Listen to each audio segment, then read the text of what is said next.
Hello and welcome. My name is Forler Knight Gaming. I'm a professional Soulsborne challenge runner, and today we'll be teaching you how to permadeath Dark Souls 2.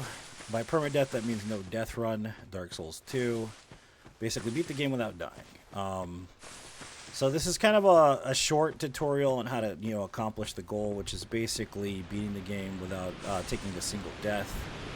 So I'm going to go over some stuff. There's a lot of stuff to go over, so I have to make sure that we kind of have our thinking hats on. So the main concept of this is that basically you beat the whole entire game without dying. There's actually an award in-game for this, which is, I think, the Ring of Exaltation, if I'm not mistaken. I'm pretty sure is what you get for this. But this is basically the route on an 80%. They call this the Forgotten run, basically, because you can avert yourself to the Shrine of Winter early game if you get over 1,000,000 soul memory. So let me go ahead and explain what that means first. So basically you have these stats here, okay? It's important to understand and note that basically this right here is one of the most divisive factors in any Souls game. Dark Souls 2 did it the worst, and I'm not going to lie to you, it's a pretty bad mechanic for summoning people. It's called soul memory. What this does is it keeps track of all the souls you've earned with a character. In NG, if you get over 1,000,000 souls, and it doesn't matter how you get those 1,000,000 souls, you can go straight to the Shrine of Winter. In order to achieve that in-game, basically not to have the four shard bearers that you don't have to beat them, essentially, you use what's called a bonfire ascetic, which is another mechanic in Dark Souls 2, which allows you to respawn the boss at the bonfire. In doing so, of course, respawning the boss at the bonfire naturally puts it into the next NG. So, like, if you do it 4 times, you're going to be with, like, NG plus 4, NG plus 3 rotten, basically, at that point. And of course, the second part of this is soul gain. You need the proper way to get as many souls as possible, as fast as possible. So usually, like, equipment buffs that, and that's kind of what we're going to go over here. So basically, the game goes like this: we go and we, finish the first few bosses. We get access to a certain part of the map that we need to go to acquire the bonfire ascetics. We go fight the Rotten. We fight them exactly 4 times. Then we move on to the Shrine of Winter and we beat the game. Okay. So that being said, of course, it sounds easier on paper than it does in execution because of the fact that it also is skill-based. Dark Souls 2 is one of those games that deviates from the original plan of the other games by being based in the idea of difficulty being something strategic. It's a strategically difficult game. The rest of them depend highly on reaction timing and, ability, which there's nothing wrong with that. It's just a different type of difficulty, essentially. This really relies on your preparedness, being able to plan things out. That's how this run works. Like in Dark Souls 1, you literally could just walk into the game, beat bosses, go on without dying, and finish the game. This takes a lot of preparation. So we're going to go ahead and start off the way we usually do. I'm just going to name myself generic Forlorn because that is my name, and we'll get started. We will be using the rapier for this run because it is the most consistent, the highest DPS for early game, and probably one of the best weapons in the game if you ask anybody that's done speedruns, no-hit runs, and permadeath runs. So I always start off with the same class, which is, of course, the Explorer. And the reason why I start off with the Explorer is because there's another factor here. Alright, so if you don't understand this, there's a stat in the game called adaptability, which is directly tied to your iframes, which plays differently than the other Souls games. What you want is your agility, which is your iframes, at 99 by the end of the game. Okay? And that tops off around, I would say 25 is where it tops off. It's not the only way to get agility. The other way to get agility, of course, is through attunement, which is right here, which is your spellcasting ability, your speed of spellcasting, stuff like that. You can do it all, do it this way as well, not just use adaptability, essentially. So those are the 2 different ways to do it. But we'll be using adaptability because we will not be building a spellcaster. And this specific character starts with 12 adaptability, which is the highest starting class. Okay. The other reason why we start as the Explorer always is because of the little goodies that he gets in his little bag of goodies over there. If you're not familiar with that, let's look at the Sorcerer. He gets life gems. The Explorer gets life gems, some kind of grenade, aromatic ooze, so on and so forth. Like, you get a lot of stuff. with this character. So that's why we always start as the Explorer class. Of course, we're going to get a bonfire set because we need exactly 3 to beat the game, and we're going to continue. All people come here. What's up, Ginya? Welcome. How you doing, man? To break the curse. All right. So now that we've set it up, we're going to want to grab a torch. So the thing you got to understand is that a lot of the pathing in this game seems like I'm just running, okay? A lot of it is very thought out. There's specific reasons why I run in certain directions and why I have a certain amount of distance against certain enemies. Because of the way the AI works in the game, there's a lot of like closed chain and open chain loops, depending on how the AI follows you and exactly where they leash.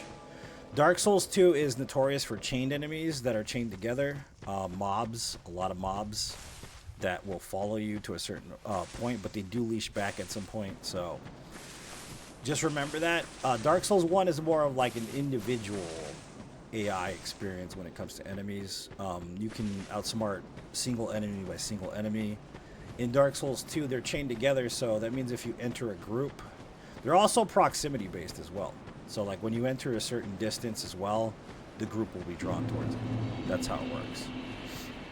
It's the same in Dark Souls 1. They are proximity based to an extent, but since they're not chain grouped, it's a little bit easier to manage enemies versus Dark Souls 2, where it's like a giant horde of people trying to attack you at once, essentially, all the time. So we're going to hit the bonfire here. And then the first order of business is to murder Maudlin. The reason why we kill Maudlin is because he has an armor set that will increase your soul gain, and it's the best thing to do early game. Usually when I kill him, I use these witching urns, and the reason why I do that is because they have the highest amount of damage at the beginning of the game with no upgrades, of course. But the key is, of course, to aim for the head. You're going to use your head to aim for his head, basically, your shoulder and his head right there. You see where my head is lined up?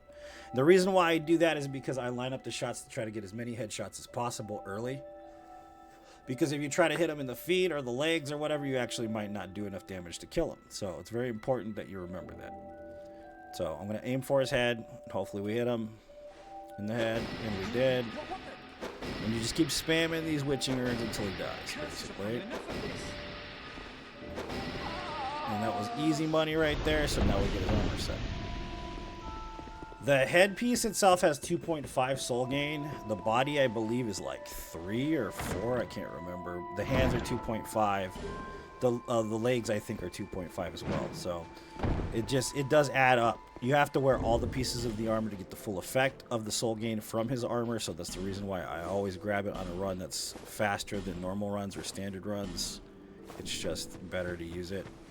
So there's a strange mechanic about the game too. I don't know if you've ever noticed this while playing. If you're, obviously if you're doing a no death run in this game, you've played it a few times, okay? But if you watch the running animation and you see the speed here with the running animation, okay? It's not necessarily quick. His posture is weird and all that, right? You two-hand the weapon, it's about the same. It's actually slower to two-hand your weapon to run, right?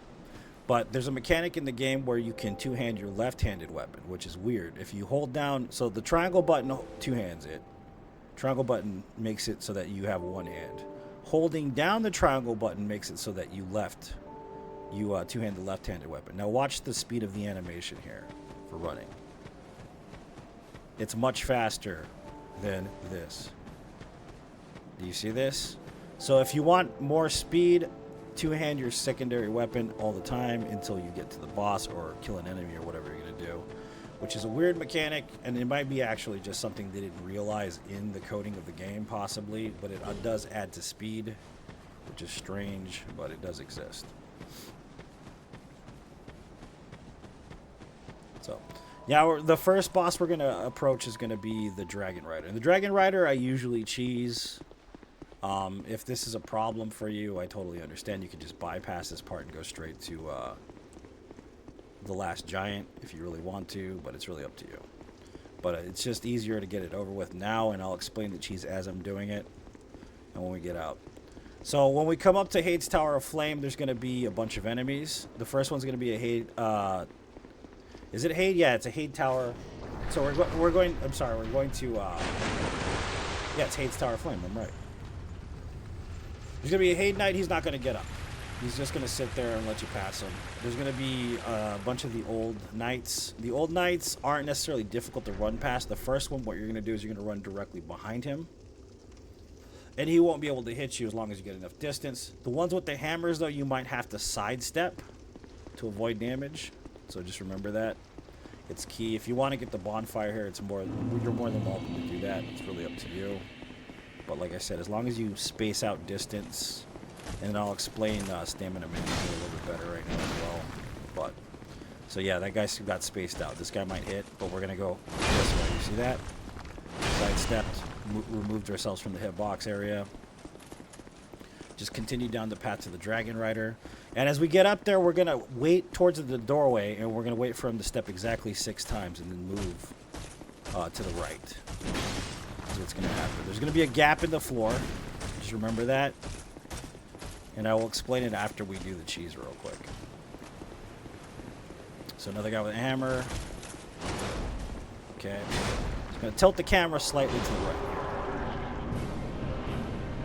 1, 2, 3, 4, 5, 6.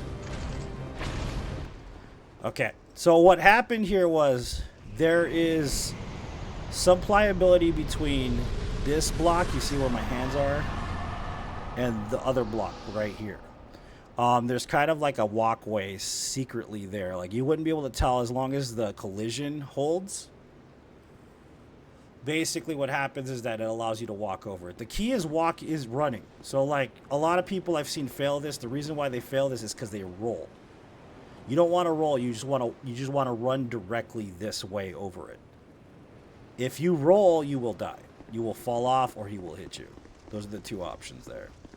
So the key right there is always to run. It's never to roll there, it's just to run. That's it. It's very simple and it takes a lot of like patience, but once you get it down, it's pretty easy.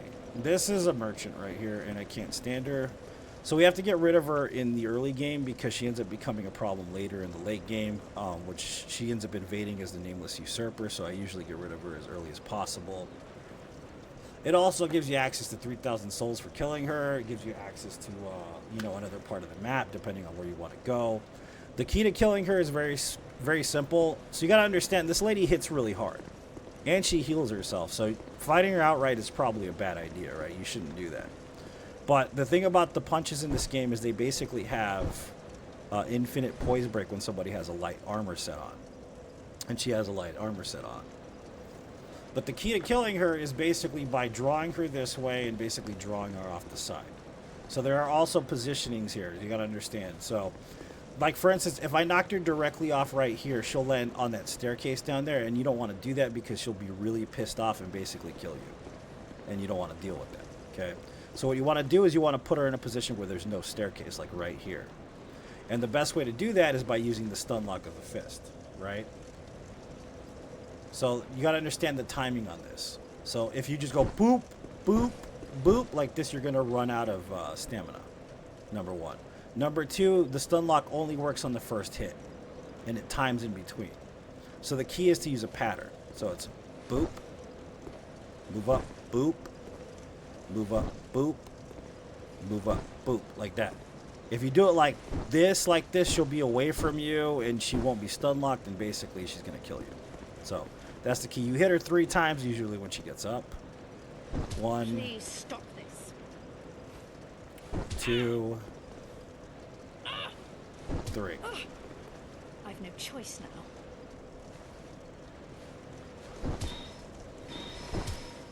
Make sure to close the distance. That's the timing in between. If you do not close the distance, she will hit you and she will kill you.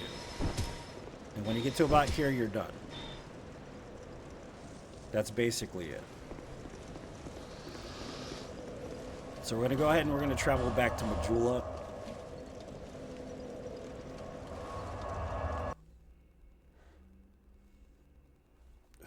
And like I said, the pathing is dependent on you. It's skill set based. I mean, if you feel like you want to, kill every enemy while you're running through the game, then go ahead.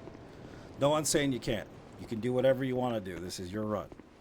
But I'll show you the most optimal way to do it without glitching the game, without breaking the game, basically. So we're going to head towards Forest of the Fallen Giants.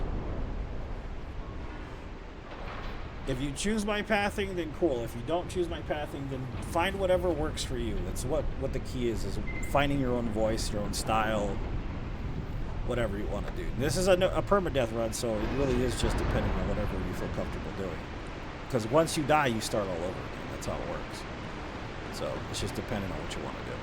So I'll explain my pathing when I'm walking up here. So when I go out here, there's going to be two enemies to my left, or like kind of moving towards the right. There's going to be a log. There's going to be a dude with an arrow. And what's going to happen is I'm going to run along the side of the rocks. I'm going to go past the first guy. I'm going to go up the log only halfway. And then when I get to the halfway point, I'm going to fall off the log. And the reason why I fall off the log is because by the time I get to the halfway point, he shoots the arrow. And if I stay on the log, he will actually hit me and stun lock me. So that's why I always fall off the log. And then I will go straight for the ladder, go up the ladder. And then after I go up the ladder, then I'll turn directly left. I'll take a wide berth going right as I'm going left. And then I'll hit the fog gate. And I'll have exactly enough time to get the fog gate animation. And that being said, of course, the way this works is that I've explained this before in the past in other Souls games. But the running animations consume stamina, number one. What you got to understand is you watch me run through here, I'm going to let it bounce from this point, like this. And then go back up. And the reason why I do this is because when you hit a flat out, you bottom out in green, you get a punishment for like 2.5 seconds that you cannot run anymore. You got to remember this is important to keep it balanced, because if you don't do that, you're going to be in a group of people surrounded and you can't continue to run. So it's always important to keep your stamina bar bouncing and don't bottom out. Very important. In this game especially, because of all the hordes of shit. So I'm going to run past this guy. I'm going to follow the rocks. Like I said, I'm going to not bottom out, keep continuing, do the next, run past him, go halfway through the log. He's going to shoot an arrow. I'm going to fall down. He's going to miss. I'm going to go up the ladder, keep it bouncing, keep it bouncing. Stop it right there. And then I'm going to go left, but I'm going to take a wide berth right. See, like this. And then I'm going to go directly in without bottoming out. He might hit me with one, which is fine. Sometimes he'll hit me with one. I'm going to go directly in here, go left. Like this. Roll directly through these two boxes. Not bottom out and continue upwards. So we're going towards the ladder. This guy's going to shoot an arrow. He's going to hit you once. And that's perfectly fine. Just keep going up the ladder. Now we're going to go for the door, and what happens usually is a dude is right there so he can hit you in the back. You can kill this guy beforehand if you want, but you got to remember the hollows are down the ladder. I'm going to hit this bonfire. I'm going to try to get past him real quick. Go up the stairs. You can kill this guy. It might make your life a little bit easier. It really just depends on you, but this door right here, you do not need a key. You just need 3 hard hits from any weapon, and it pops it open. And I'm going from first weapon, which is the hand axe right here. Okay, you can kill this guy. I'm telling you, if it makes your life easier, then get rid of him. But you also got to remember, like 3 hollows might follow you up here as well.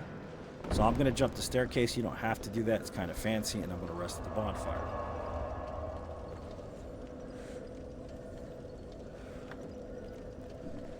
So the next part of this is getting the Silver Serpent Ring +1. The reason why it's important, I already illustrated the plan for this run, which is basically to make 1,000,000 souls as fast as possible.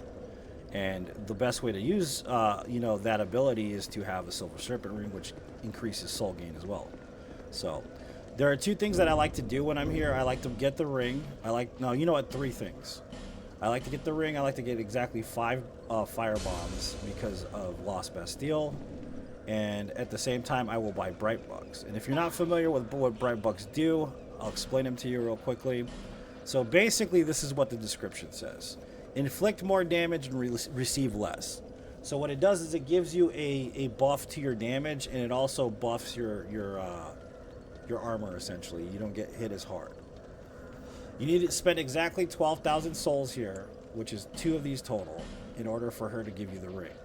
So I'm going to buy those, which is 12,000 total. And you literally don't have to buy anything else if you didn't want to, but I'm going to buy 5 fire bombs just for later. Now I'm going to talk to her, and of course, if you talk to her, she gives you the ring right here, which is the covetous Silver Serpent's Ring +1. And then I want her to move back to Majula because she gives you infinite life gems for purchase. If you get her to say, it's high time, I picked up and moved. That's the line right there. That's how you know she's going to go back to Majula, right there. So I'm going to equip the hand axe. And equip the ring. And of course, you have the ability to two-hand this. You may not one-hand it, but whatever. You have some levels there. If you wanted to go and spend some cash to level up, go for it. But I'm going to take this path this way. And most of these people, like I said, as long as you run past them in a certain way, they won't attack you. If you feel like you need to kill these enemies, they go for you, basically. But I'm going to go up the log here after going down the stairs. There's going to be a turtle guy. He's going to attack here as you're going by. Watch his attack. Go up the ladder. We're going directly for the torch because I never use Estus flasks whatsoever. So that's all I need is the torch. And I'm going to hop down over here. Try to stay away from the spear guy. He's kind of dangerous. Okay. But one of the reasons why I end up picking up these fire bombs is for this part exactly. Okay. There are two dudes there. There's dudes wielding like fire bombs. When you walk up there, it's a gigantic trap that's trying to get you blown up. So that's kind of the thing. The reason why we get the fire bombs is so we can just get rid of these guys and get out of the way. That's all you gotta do is toss a fire bomb over there. There's an open pathway. You don't have to worry about it. Simple. Nice execution, you know what I mean? These guys right here, you can kill them if you want. You can use a bow, whatever you want to do. I tend to just bait them, basically. I just walk up, get their attention, get them to follow me up the staircase, and just kind of stay out of their way. There is another life gem and a homeward bone up here, by the way. That's pretty useful. So this guy will pop you. Watch out. He stays down sometimes. And by this point, you should have the ability to get the fog gate animation. So I wouldn't really worry too much. As long as they're away from the fog gate, you should be fine. If you have trouble with it, make sure you lock them in an animation, which means get them to attack you.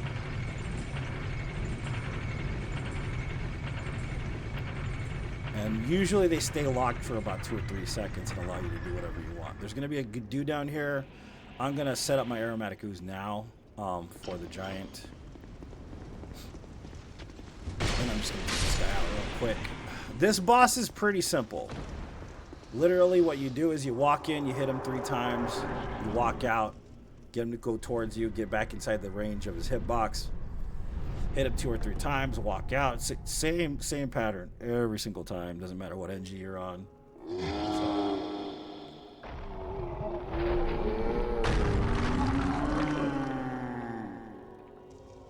So I'm going to walk in. I'm going to go for 4. You don't have to go for 4. It's a little dangerous. If you wanted to throw a firebomb, you could there because of the fact that consumables in this game don't take up much stamina. It's all going to take mini.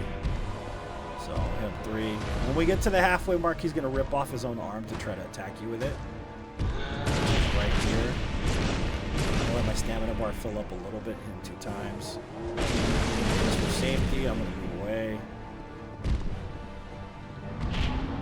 And then we're going to rinse and repeat. So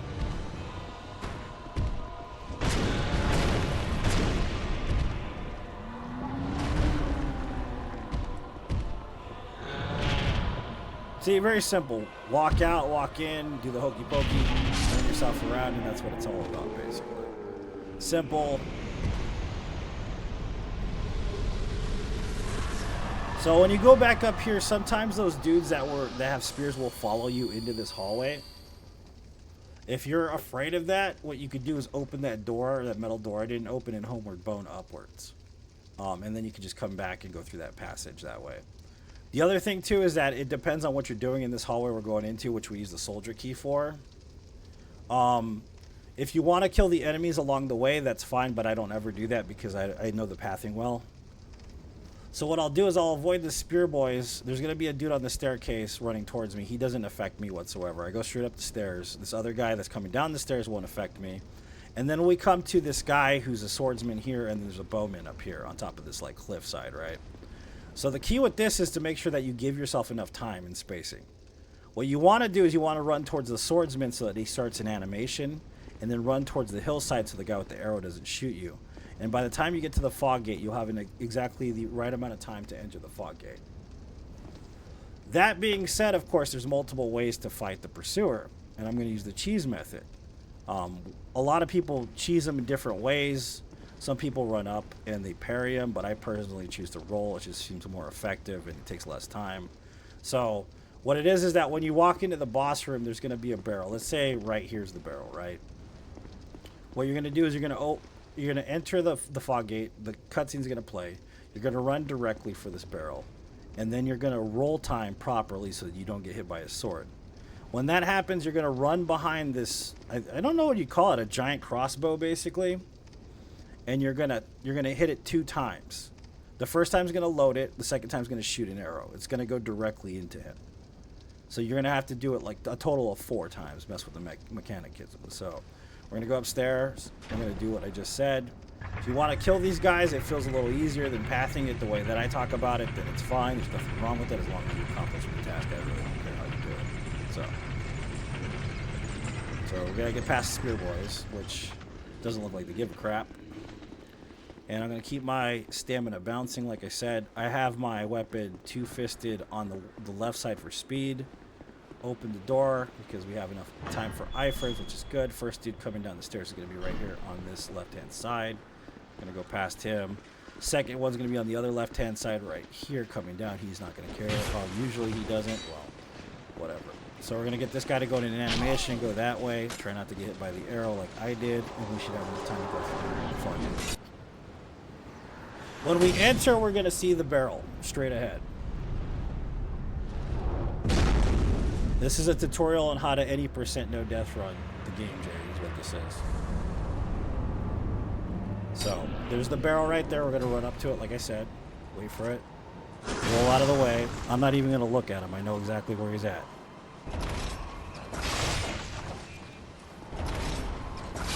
See? It's literally that simple. Execution, on the other hand, is really dependent on the skill set of the person playing the game, but for me, I've done it so many times. We'll also show you how to fight him the normal way when we get down over there to the other side. So, now we're going to Bastille.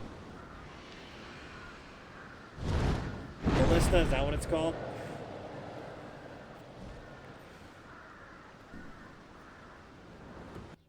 So there's one main reason why there's actually 2 main reasons we're coming to Bastille.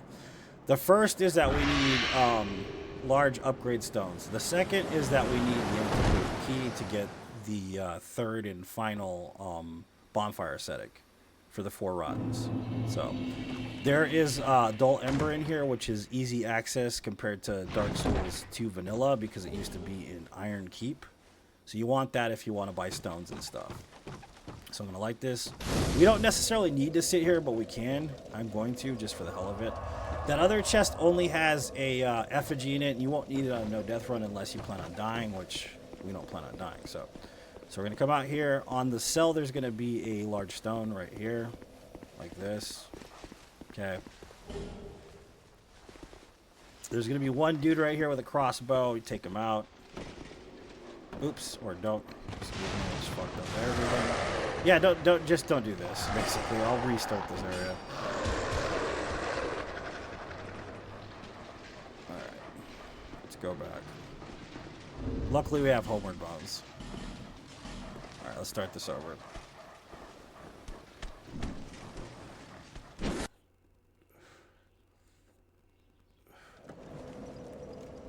All right, so.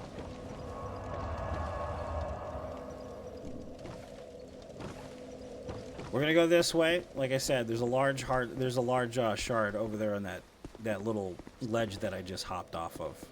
This guy right here, I mean, usually I like to get behind him and backstab him, but sometimes it doesn't work, obviously.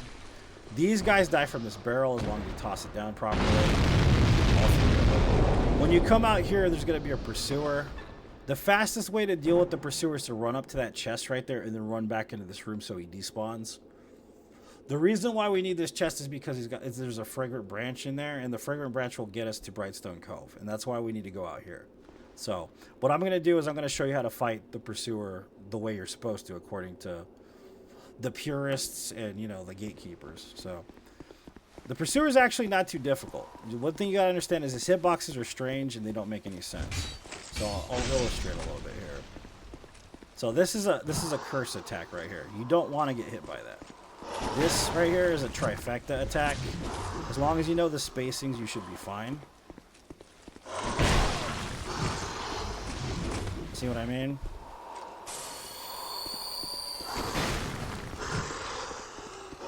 Like you won't have much trouble as long as you understand the spacings. The charge attack can be sidestepped. You don't even need to worry about rolling. This can be sidestepped too.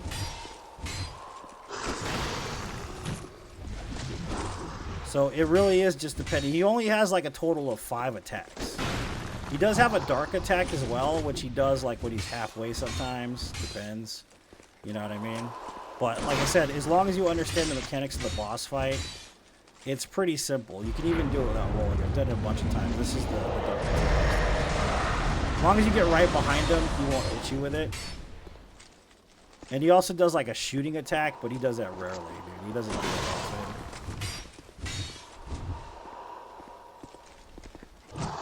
You definitely don't want to get hit by the curse attack, though. I'm telling you right now. It's a bad idea. So, and that's how you kill the pursuer the normal way, basically.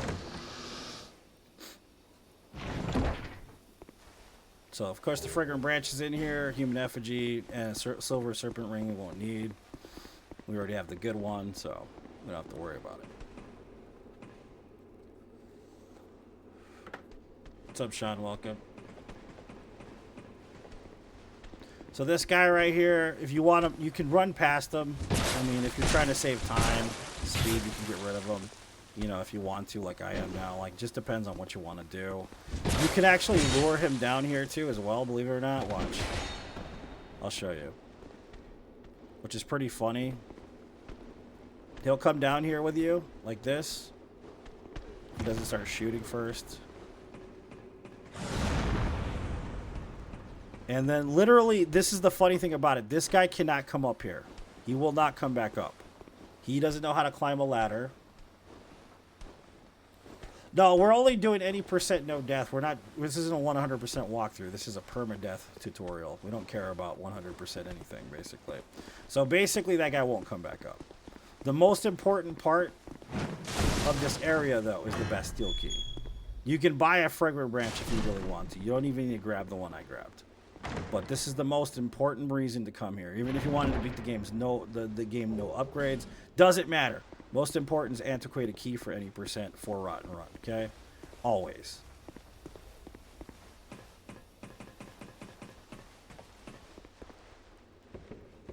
We're going to grab this large shard. Okay, there's another large shard up there.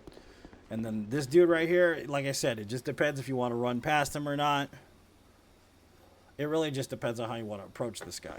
So at the end of this area, there's a dude, the same exact dude right there, and he's got a barrel. And if you're not careful on how you approach it, he will blow it up. And the reason why that's bad is because in order to get to the bonfire that's down there next to the blacksmith, so you can buy the large upgrade shards, you have to make sure the barrel blows up down there by the wall. If you get him pissed off and he will blow it up, then you literally have to start all the way back over there just to make sure it respawns. This is another reason why we have 4 firebombs, just in case it doesn't blow up upon impact. It happens quite a bit. This one's a little teeter-tottery. This whole situation can go bad. It can go really good. It's just really dependent on skill set and luck. It's kind of a pain in the ass. What's up? What's up, Jeremy? What's up, Sammy? What's up, Jose? Welcome. So, yeah. It really just depends on what you want. There's also a lightning... There's, what is it called? The lightning ooze or something in the corner. It's very good against Notchka, so we're going to grab that as well. So it just depends on what you want to do, man. That's all I'm saying. I'm telling you where everything is. I'm giving you the tools. It's up to you to use them. You know, it depends on what you want to do. You can run past this guy. You can kill him. You can do whatever you want. He's going to blow himself up. That's fine. Give us some time. So here's the lightning right here. This guy's going to have the barrel. Get right in front of him. It's very important. And then run directly down. Since it didn't blow up, we're going to use this. Voila. Peanut butter sandwiches. Where are they? Okay. If you fuck that up, if that dude is still chasing you, the best thing to do, let's say like that dude is chasing you, this did blow up, those dogs are inside here, you can't sit at the bonfire, and I've done this a bunch of times. Remember that, I've done that a lot of times. You want to have a homeward bone equipped. The thing is that their AI is good about trying to follow you, but around corners they suck. What you're going to do is you're going to come over here and you're going to go use a homeward bone. And you will go back directly to this bonfire if you've touched it. So you won't have to worry about dealing with those assholes. The other part of this, of course, is if you want a Twinkling Titanite for any reason, you light this shit up and he'll move his ass out of the way. See how he's sitting on that chest? And there's a Twinkling Titanite inside. So that, and I think the Craftsman hammer is in there as well. And I've never really used that. But the only chests I'm concerned about are the shard chests, which is this one right here, which I think is the large shards. Yeah, right there. And then the small shards right here. This is the only thing I'm concerned about right here. Don't need anything else from this. I don't need these are like iron arrows and shit. I don't need that. But I will end up getting the bow for you guys because I know some people have a lot of trouble with Shrine of Romana. So you want to exhaust this guy's dialogue and give him the dull ember, okay? So, right now. So yes, give him the dull ember. And what we're going to do is we're going to buy... We need exactly 6 stones, so we need to buy 2 of these. If you want the repair powder, it does come in handy, depending on what you're doing. Go ahead and buy it if you want. I'm not going to buy it because I don't need it. But yeah, 2 stones from him exactly. We're going to go this way. We're going to go back to Bajula. Oblong got it. Okay? What's up, Abid? Welcome. Yeah, Elden Fortnite's coming. Yeah, it is indeed, dude. For sure. So now I'm actually going to buy the blacksmith key.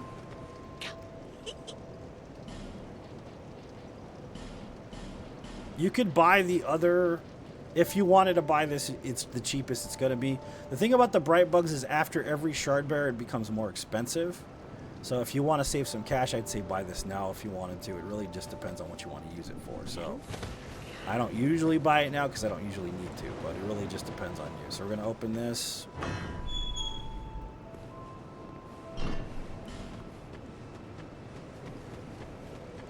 How many bosses are after the Twin Dragon Rider? I think it depends on how many bosses you're going to kill. If you mean to beat the game specifically, or to... You got DLC and shit too, man. That's why I said it just depends on what you're doing. So we're going to wait for him to go back in there, and I'm going to illustrate exactly why the rapier is a great weapon. Okay, so we're going to buy the rapier, okay? We should have enough upgrade stones to get it to +6, so we're going to go ahead and buy it right here. It's only 1,000, which is like nothing, basically. And we're going to upgrade it.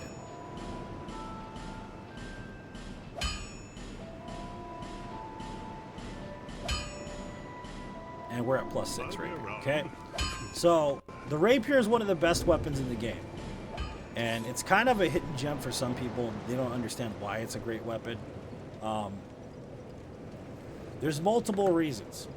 The stat requirements are ridiculous. Okay, look at 12. You need 5 strength and 12 dexterity. You know how fucking good that is early game. That's pretty decent. The other thing is DPS. This thing does a high amount of damage really quick. The thrusts are faster than the S-Stock. The stamina management is better than the S-Stock. It's quicker. It does pierce damage. Most everything in the game is weak to pierce damage. I can keep going, man. The rapier is an amazing weapon in this game, especially early game. So we're going to level accordingly. You don't have to follow this path directly. If you want to do this after you do Brightstone Cove, I totally understand why, but I'm going to do it the way I usually do it. So the next on the chopping block is the rock, for a lot of reasons. Souls and all that other stuff. So we're going to level our dexterity to 12 so we can wield the weapon. I'm going to go to 15 ADP to increase my agility frames. And I'm only going to do 10 health. Okay, you can do as much health as you want. If you feel uncomfortable at 10 health, that's perfectly fine. But the reason why I say this is because 9 health is the magic pixel when it comes to the cat ring. You want to have more than 8 health. If you have less than 8 health using the cat ring, you will die upon the falls. Remember that. So we're going to the rotten, which means we're jumping into the pit. Okay. If you want to wait till after Brightstone Cove when you have more souls and more upgrades, I totally get it. But I usually do it super early on purpose.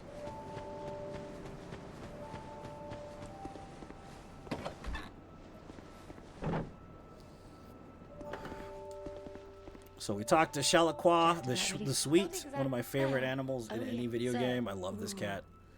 I love its voice. I love its demeanor.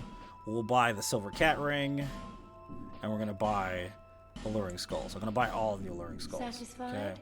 So it's important to remember here, this pathing for what I'm about to do is skill dependent.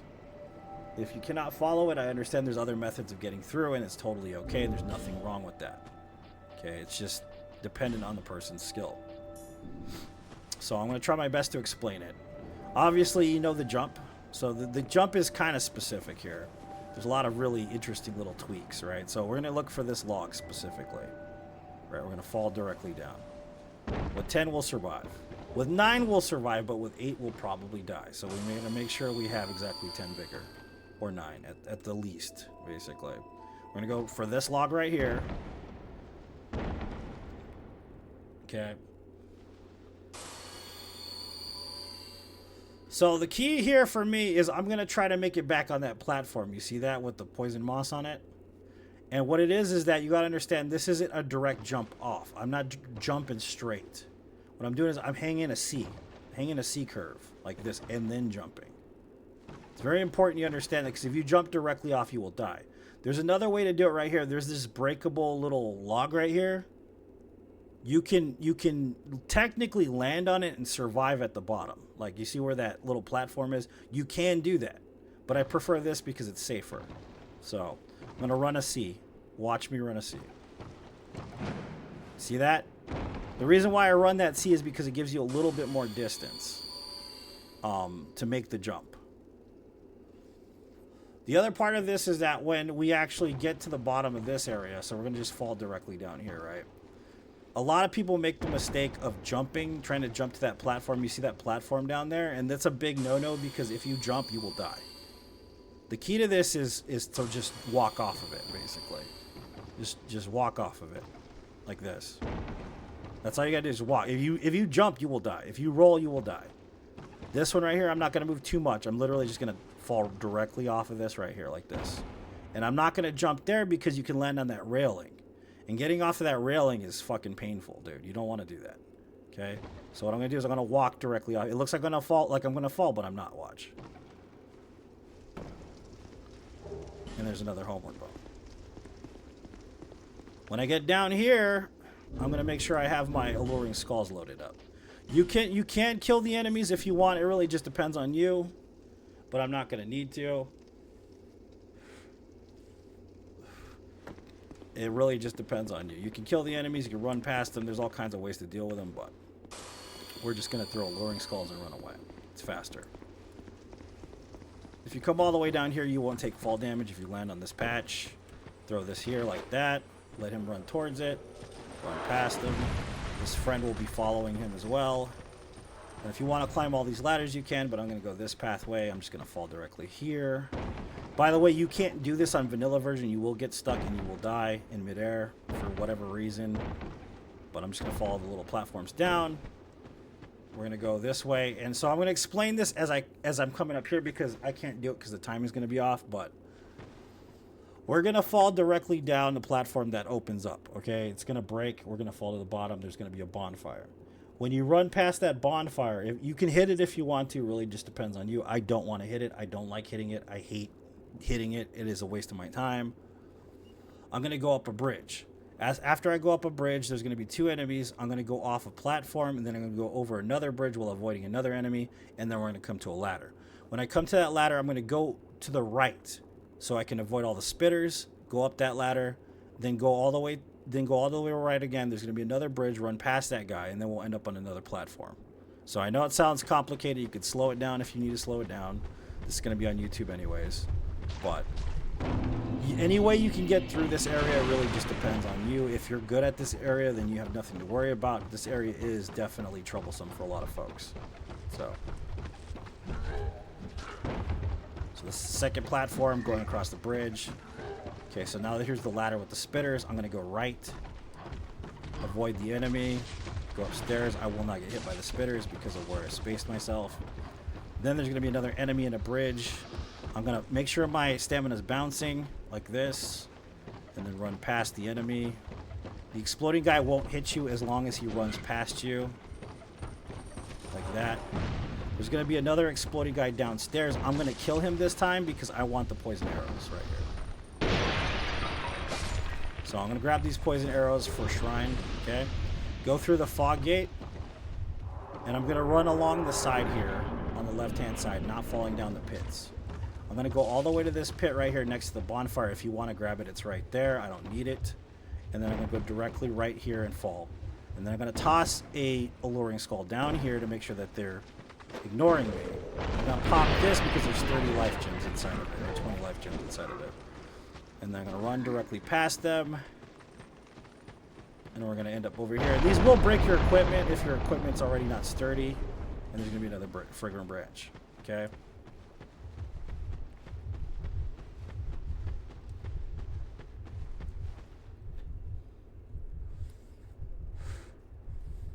So, in this area, there's a shit ton of spitters. There's a lot of things that can happen. You can hit the bonfire, which is directly left in this cave, which I don't hit. I don't need it usually. The spitters positioning and stuff depends on you. Like I said, if you're skilled at maneuvering around them. A lot of times getting a wide berth is good depending on where you are. But there's also enemies coming out of the ground. Sometimes Forlorn shows up. There's an invader that always shows up towards the end, towards the Rotten's boss fight. So it really just depends on your skill set to move through here. It is a gigantic pain in the ass for most people, and there's a good reason because it's a hard area. But I'm just going to run it. Okay? So I try to avoid the spitters as much as possible so I don't get poisoned. If you do get poisoned, it's not a big deal. You have life gems which negate poison, so don't worry about it too much. So I'm going to avoid these guys. There's going to be 2 worms here that pop out. I'm going to come across here like this. And then when I come down here, I'm going to hit a wide berth again to avoid. I'm going to avoid that guy and hit right here so that I can go directly through without getting poisoned. Okay. The Rotten is basically one of the slowest bosses in the game. One of the most predictable bosses in the game. He's pretty easy. I'm going to illustrate exactly what I'm talking about. With the rapier, he's not hard. He's very easy with the rapier. He's weak to pierce damage. Super weak to pierce damage. But the key to this guy is chain patterns. When he gets into the second phase, he gets a few more attacks. They're easy to avoid. As long as you have 15 AGL, ADP, sorry, then you should be fine avoiding most of his attacks. If you want to wait till you have 25, like I said, if you want to wait till you're fully leveled, I totally get it. To come fight this guy to get through this area. It's a rough area, dude. So, most of his attacks can be side rolled like that. If he does a swipe, it's the best to punish. Like, see, side roll here. You know what I mean? It's pretty simple. He's a very simple dude. Like, if you get in the mix with him, though, he will do, like, trifectas. You can actually punish the hands, too, if you want to. His arms come off. So, that's what you got to remember. I don't usually lock onto this boss for a lot of reasons, and it's mostly because I like to control the angle of my character. The grabs, don't get caught with the grab, especially with, like, 10 health. It's like a bad idea. You will die, basically. But he has a lot of punishment that you can give to him, basically dole out. See what I mean? Like, he's pretty easy to avoid. You know what I mean? You just don't want to overextend yourself with stamina either. I usually tap twice and then I roll away, especially when I have such low stamina. You know what I mean? I don't like to play games like that. And look at the damage for a +6 weapon. It's pretty decent, right? You can actually beat the game with the rapier at +6. It's still good enough to beat the game with. So, it's very important to remember. Don't walk in the fire. You see the fires over there? Those will hit you. You will get a lot of damage from it if you're taking damage from him, and you probably die at the same time. Another thing, too, about this is that, like I said, an NG plus is when you want to start leveling for this boss fight. That's when the explosion ones just walk out like that. You won't get hit by it. He has an overhead attack, too, which is charged up with dark magic. We can get him to do it. which also can be just side rolled. It's not that difficult. That's just one of the hand attacks, which is perfectly fine.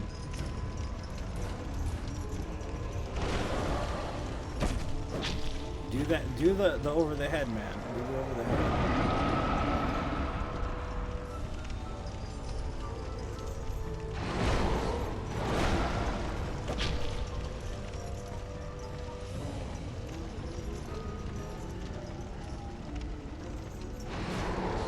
He has, what do you call it, hyper armor right there too, by the way, when he's doing the grab. So it's better to wait a little bit until you attack him there. Or maybe get him to do it in plus.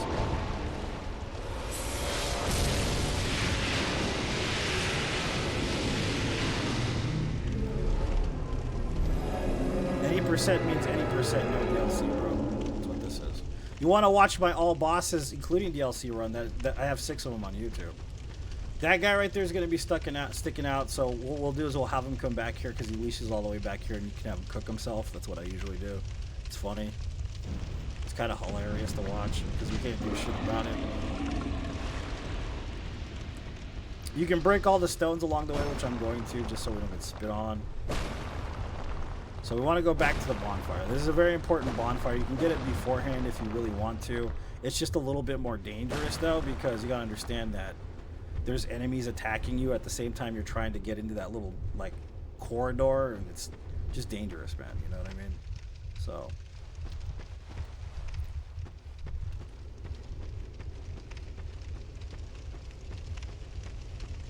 But I don't think this guy leashes all the way back here. He might go, yeah, he might stop at some point. He might come all the way up here. Let's see. Oh no, yeah, he just wants to eat the fire. That's fine. Nothing wrong with that.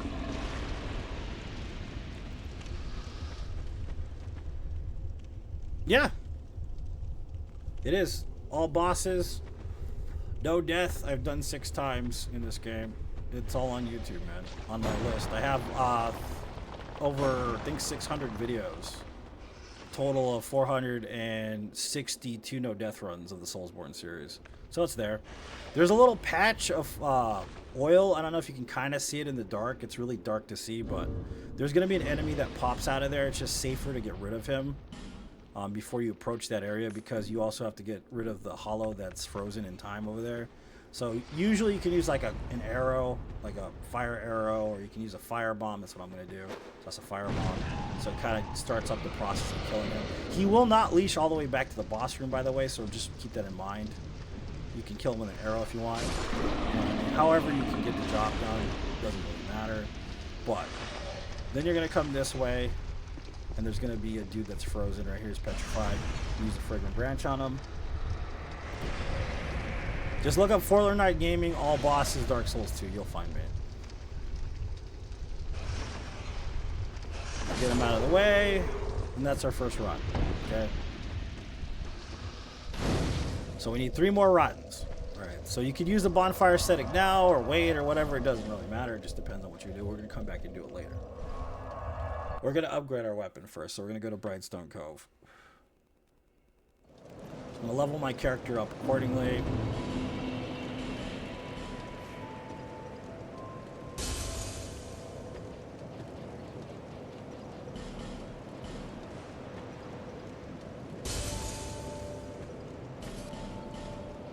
So 25 vigor will allow you to resist 1 hit and survive if Rotten's on NG plus 3. So the least you want to have, just in case, is a preemptive measure for when you're fighting the Rotten 4 times is 25 vigor. Just in case you're afraid that you're going to get hit at some point, just make sure you have 25 vigor and you'll survive. It'll allow you the ability to heal up and survive, basically. What we're going to do is we're going to raise our ADP to 20 because, like I said, agility is important in this game.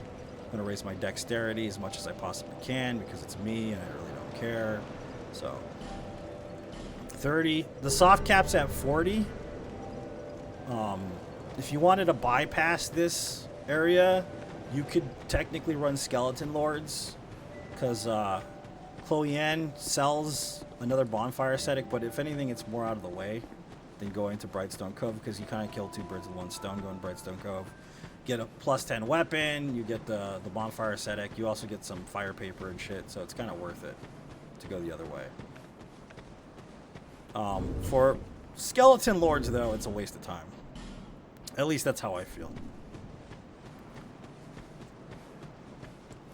The guys over here, so you gotta understand this is a gigantic trap. What's up, Greg? Welcome. There's a mechanism here. There's a lady that's petrified. This is the reason why we grabbed the fragrant branch in the first place from not Brightstone Cove, from the Lost Bastille. These barrels are weird. If you roll this way into them, they will explode and they'll hit you. If you roll from behind, they just break. I don't know why that is, but it's a weird design flaw. I don't understand it, but... So this lady's a pyromancy lady. You use a fragrant branch. Okay, when you pull this switch, all these doors open and a bunch of nasty hollows fly in, right? If you wanted to, you could technically break all of the doors and lure them out and then go out here with a bow and like shoot them. You know, if we're doing like hitless crap, if you really wanted to do that, you could just stand out here and shoot most of them, kill them all. The other way is just to kill a few of them, obviously, and get them out of the way.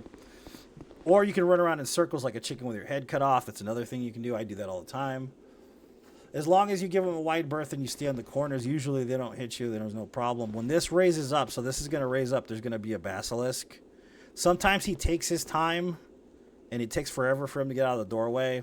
Sometimes he comes right through. The other way to deal with this basilisk is actually to get a spear. And you can actually hit him through here with a spear, believe it or not. On a hitless run, it's probably better. So it just depends on what you want to do with him. So we're going to use another method, which is one of my favorites, which is the alluring skull method, which is pretty funny. So they follow alluring skulls because they're hollows. That's just how it works. Okay? So they're not going to hit you if you're using alluring skulls. See this? They're just going to keep following the alluring skull.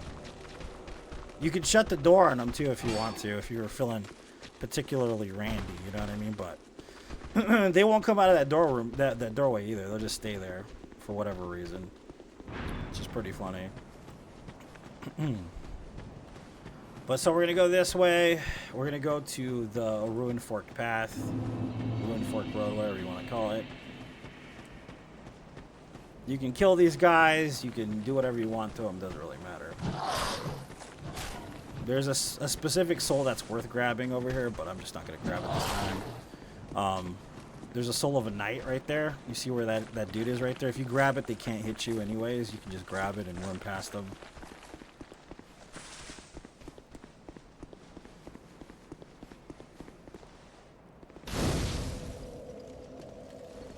Alright, so Ruined Fork Road is important because it leads to the castle, which is on the left-hand side. There's also Aldia's Keep, which is a late game area, which is center. And then there's, of course, the Shaded Woods, which everybody hates as well. And I'm not going to lie to you. Everybody hates the Shaded Woods, especially on any, like a randomizer run. That's like the worst area to be in, man. I'm not going to lie to you. But the thing about the Shaded Woods that's interesting is it's one of the areas that exists before, after they fired the original director of Dark Souls 2. I don't know if you guys know this. So you got to understand there was a different storyline and a different mechanic that was involved in the game previously, and it had to do with like time travel and linking to the Forged Shardbearers from the first game. So the reason why these trees exist is because they're leftover assets from the first version of the game. And the weird thing too is that they're directly tied to the phantoms in the forest. So that being said, every time you hit a tree, the phantoms in the forest have to go and hit the tree for you afterwards. So if you want to avoid as much damage as possible, punch a tree until it mows. And then the phantoms will be drawn to the tree. They won't be drawn to you. It's weird. Doesn't make sense to me, but it's a leftover mechanic from the original version of the game. Okay, so we're going to do this along the left-hand side. We're going to follow the left-hand side. It's the safest side to follow. We're going to hit this one. You see that hillside? The Chloranthy ring's in there. I always grab it. It's my favorite ring in the game. And what that does is it helps your stamina a lot. So it regens your stamina faster than most rings or most other things in the game. It's better than the little weeds that you get to eat or whatever. The reason why you punch the tree too, because if you're going to grab that ring, the phantom's going to walk up right behind you and he's going to stab you in the back. And their critical level is so high that it will probably one-shot you. So it's very important to remember to punch the trees so that they don't bother you at all. There is a bonfire right here. We will not be grabbing it. We don't need it. We're going to run past. There's a little platform up there that has a chest, which we'll be opening. We have to lure the Phantom away from it. You can get invaded by Forlorn a lot in this area. I don't know why this is one of his hot spots, but just be aware of that. So I'm going to irritate this guy by punching him. Then I'm going to run away like this, like a little scaredy cat. I'm going to hide behind this wall. The thing about these Phantoms is they don't know about terrain. They can't jump back up here, so you don't have to worry about him falling here when you do this. In here will be a chunk, your first chunk. Will be in here as well as a petrified dragon bone. If you really want it, I don't really need it, but it is what it is. So now we're going to go this way. We're going to go directly to the boss. There's nothing of any use for you on this run in this area. I mean, if you want to go investigate, go for it, but, you know, there really isn't any use of anything in this area. Unless you're, like, planning a caster build, or you got, like, you know, you need, like, petrified dragon bones or something like that. It's the only reason why you would go investigating. Okay, so this is Nachka. This is the next boss. She's not that difficult. She's pretty easy. She's super weak to lightning. That's why we grabbed the lightning right here. So what I'm going to do is I'm going to walk in there. She's going to be half submersed under sand. I'm going to stand directly on her. I think it's her left side, but it'd be my right side. I'm going to put the lightning on the blade. I'm going to wait for her to pop up so that we don't get hit the hitbox. And then I'm going to attack the tail. And the reason why we attack the tail is because her AI is a bit dumb. So hopefully we get her locked into pattern. You can easily get her stunned into a pattern. It's pretty easy, but we'll see if we can get RNG. So I'm going to put the lightning there, wait for it to pop up. Wait for the hitbox to clear, go directly for the tail. So when she does that, you can just pull this. Wait for your stamina to repopulate. Go for it again. Stay right here next to the tail.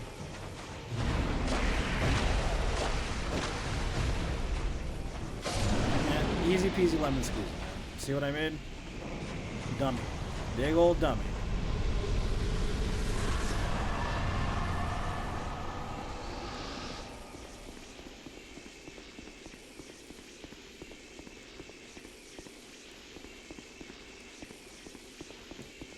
Thanks, Jane. I appreciate you.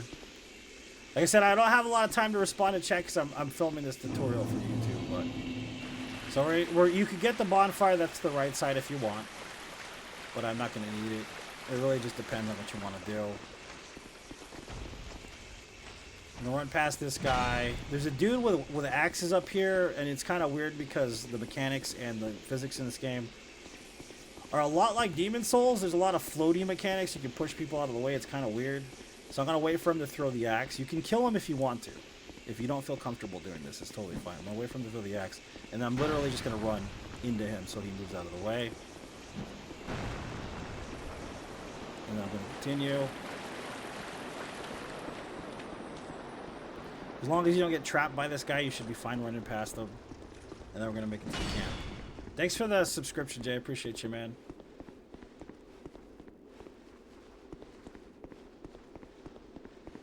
But like I said, the rapier, the amount of damage, the amount of DPS, the amount of stamina, like, it's one of the best weapons in the game. That's why we're using it.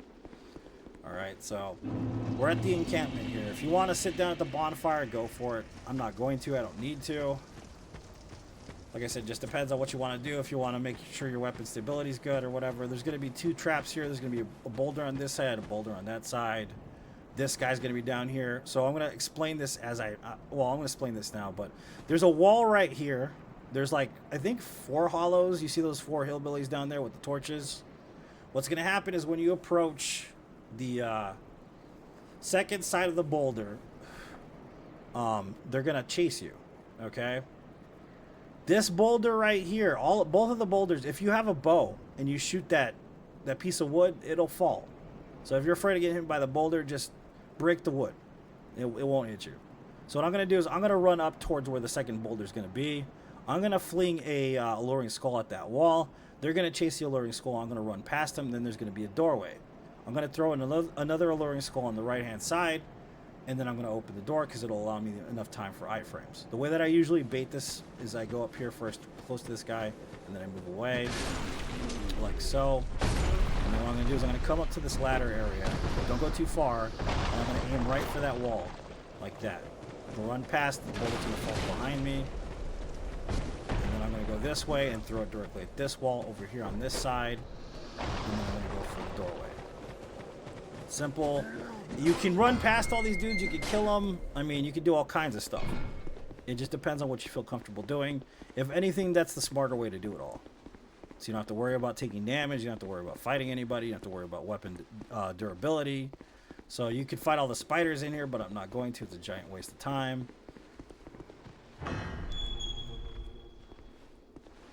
Close the door for safety reasons if you want. There's a secret door right here too if you didn't know about it. If you want to go in there, there's really no reason for me to go in there, but yeah, there exists one there. So I'm going to go ahead and get ready. So I'm going to explain this boss right here. This is the Congregation.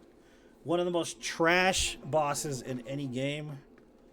Any of the Souls game. This is basically Deacons of the Deep, but far worse because they're annoying as hell. And I don't mean worse in a hard way. I mean they're just a terrible boss. They're like Pinwheel. They're that bad. With this weapon, it eats them alive, okay?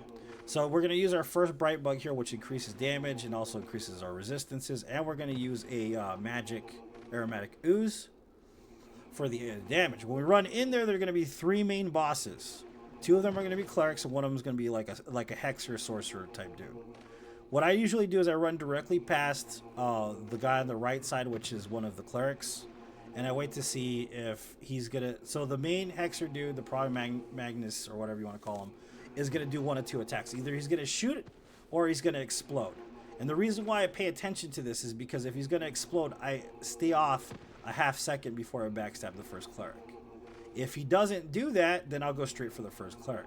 If he does explode, it might actually throw you off, and you might get in trouble, and you might get surrounded. So it's very important to look at the Magnus before you start attacking them. Okay, so like I said, I'm going to use a Bright Bug to increase my damage output. Then I'm going to use an Aromatic Ooze also to increase my damage output quite a bit. And I already have 30 dexterity, so our damage should be pretty good. Okay, so I'm going to go directly in, run past. Wait to see what he's going to do. He's going to shoot, so I'm going to go directly for the backstab. Kill this guy. These ads are just annoying, really. You really don't do too much about them. They're like one-shots anyways at this point. Locking on can be bad depending on what you're doing, obviously. So you just gotta make sure you pay attention. These actually protect you. It's kind of weird, right? Like, they'll protect you from the lightning attacks, but not from the hex attacks. The hex attacks go directly over it. But if you're shooting lightning, watch. Well, usually, if that didn't even move.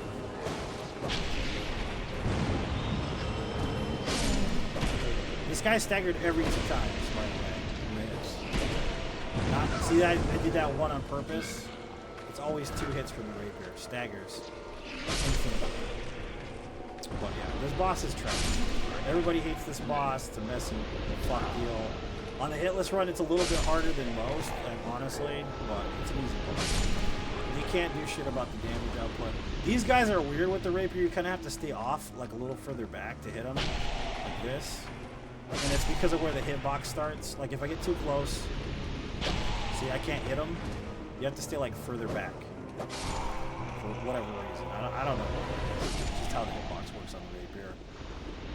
Anything on the bottom is never going to get hit, basically. So I'm going to go upstairs and grab my second bonfire ascetic. Sloppy boss fight, but we got it done. You understand the idea of it, basically. So, bonfire ascetic 2. There's nothing else in here of use, so we're not going to grab anything. We don't need anything. It's a total waste of time. Alright. So we're going to light this bonfire, and there's something that you need to know about the spiders in this area versus the vanilla version. The vanilla version, the spiders were not afraid of fire. In the Scholar Edition, they are afraid of fire for whatever reason. They changed it. So the key to not getting attacked by spiders is using a torch, essentially. And you want to be able to make sure that you can one-hand your weapon for that reason alone. Aside from that, the setup is pretty simple. I want to have Alluring Skull, at least 2 of them, and Homeward Bones after the Alluring Skull. Everything else doesn't matter. There's reasons for that. and I'll explain them when we get there. So we're gonna go this way. I'm gonna light our torch. Since we have the cat ring on, we're not gonna worry about fall damage. If you are worried about fall damage, land on those barrels right there. It'll negate some of the fall damage. There's some fire paper in here, which will come in handy later. There's another torch back here, which will increase our time on the torch to 14 minutes. There's going to be a spider guy right here in the corner. You don't want to hit him more than once, and the reason why is because you're going to fall off with him. He does have a chunk next to him right there. You see that? Glowing item is a chunk. If you hit him more than once, you will fall off. You might actually fall off and die, so you only want to tap him once. That's it, just once. Get him to fall off. Grab the chunk. Go back this way. That crystal lizard's worthless unless you want Twinkling Titanite. There's nothing good in him, so don't worry about it. You go grab the other chunk, which is on a corpse in here. If you want another torch, there's one upstairs. There's a bunch of spiders in that room, but it's if you want the torch. You don't need it. If you're not fighting the spider, don't worry about it, basically. So we're going to come over here and we're going to go through the double doors.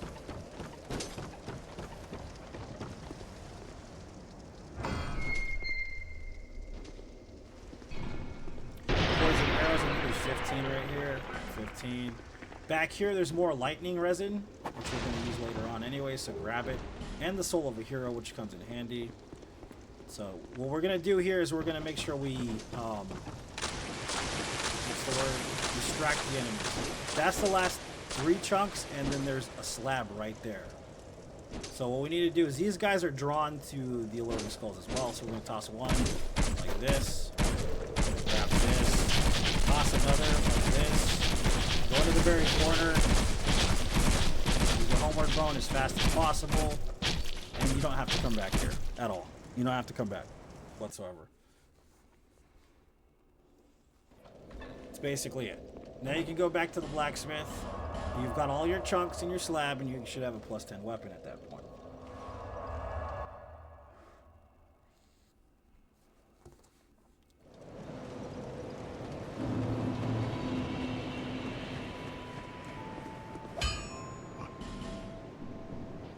Reinforce it to +10. There you go, +10 weapon. +10 fucking god-killing weapon, man. This weapon is S tier for sure. So now we're gonna head back. We're gonna get our last bonfire ascetic. We're gonna start over here after we killed the dragon rider.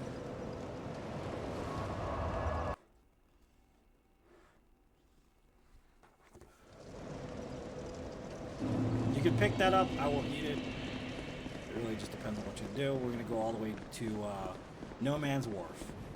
No Man's Wharf is just a small area, but it's compact and there's a lot of shit. There's a lot of verticality. So it can be extremely dangerous. And even with 40 vigor, if you get cornered by those pirate dudes, man, they will fuck you up and you will get killed. So it's important to remember that. There's different ways to ring the bell to get the shit to come to you, by the way, as well.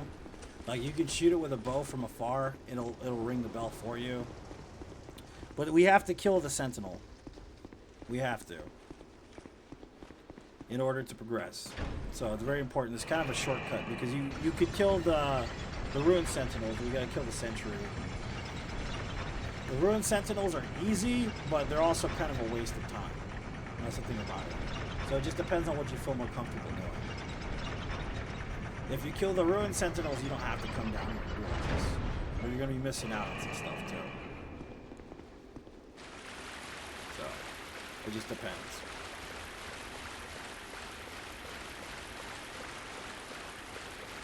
So, we're going to run past this guy. We're going to go to No Man's Wharf. We're going to light the torch again because the monsters upstairs are also afraid of fire. And they will not attack you if you have fire in your hand for whatever reason. They're afraid of it. So, we'll use that to our advantage. Like I said, you can go through this area any way you see fit, essentially. But ultimately, it just depends on getting the job done. You know what I mean? You want to kill all the enemies, kill all the enemies. If you don't want to do it, don't do it. I don't ever kill all the enemies in this area. There's really no point for it. So, my pathing is specific here, though. I usually get hit by the dude with the bow because it really doesn't matter to me all that much here. But you just got to make sure you have enough stamina so you don't get stuck because there is a lot of ads down here. There's a lot of them. And they will surround you and they will murder you. I'm not kidding. There's a lot of them. So I'm going to run up the staircase. I'm going to pump my stamina there. Wait for the dog. Run past this enemy. We're going to run up to the monsters. Like this. They're going to run away from it because they're afraid of fire for whatever reason. You can also just dodge them if you want to. They're not hard to dodge either. There's going to be two dudes up here at this platform. I'm going to run past them as fast as possible and not get stuck next to them. Okay. I'm going to wait up here at this top platform so that they can get rid of themselves. And then I'm going to pull this. I'm going to wait for the ship to come in here. I usually don't, but I would say wait till the ship shows up so you have more of a chance to survive.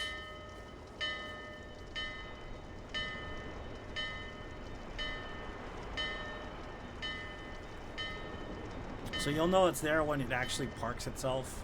You know what I mean? It really just depends on what you want to do. There's a bunch of ninjas and shit down there too, and you kind of don't want to mess with them. Get surrounded. There's a lot of enemies in this area. It's very compact and there's a lot of verticality. So once it stops moving, then I'm just gonna drop off here. You can grab this if you want. There's another life gem if you want to grab it. It doesn't really matter, but I'm just gonna hop down here. There's gonna be a ninja on the right hand side. I'm gonna avoid him. I'm gonna go down here. There's a little patch you can land on and just go straight for the boat. That's it. It's as simple as that. Go straight for the boat. Two-hand my weapon, get ready for the fight. You can kill the dudes up here and buff up if you want, but those dudes behind you will chase you up here, so just be aware of that. And here comes the lizard boy with the two heads, who's another easy boss. As long as you have, you know, a certain amount of ADP, you shouldn't have much trouble with him. You can even, you know, no roll him, of course, if you want to, but look at that damage though. Oof.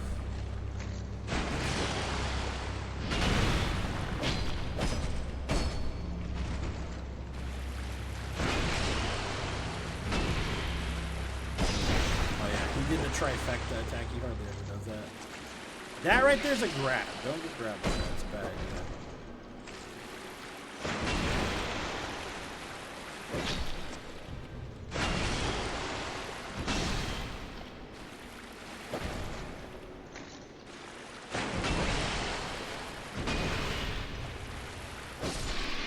Easy peasy lemon squeeze. And you're done with this segment.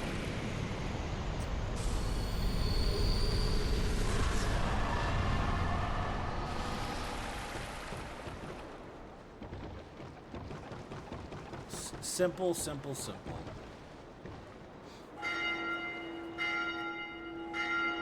So now we're back in Bastille, but we're at the other end of Bastille. Okay? So now that we're in Bastille 2, there's going to be a little elevator lift. These enemies won't attack you. There's a bonfire here if you want to hit it. I'm not going to. It really just depends on what you do. There's also a soul item, which is the Soul of a Knight, which we don't need for this run at all. You can pop when you're in an elevator. A good thing to do is pop souls because you're waiting anyways. It might save you some time, make you more efficient. Who knows?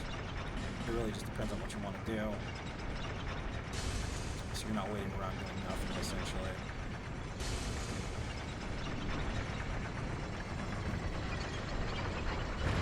That soul item right there is right there in that little door. If you want to grab it, I don't need to. So, when we come up here, there's going to be another bonfire, which is in that room. We don't need that as well.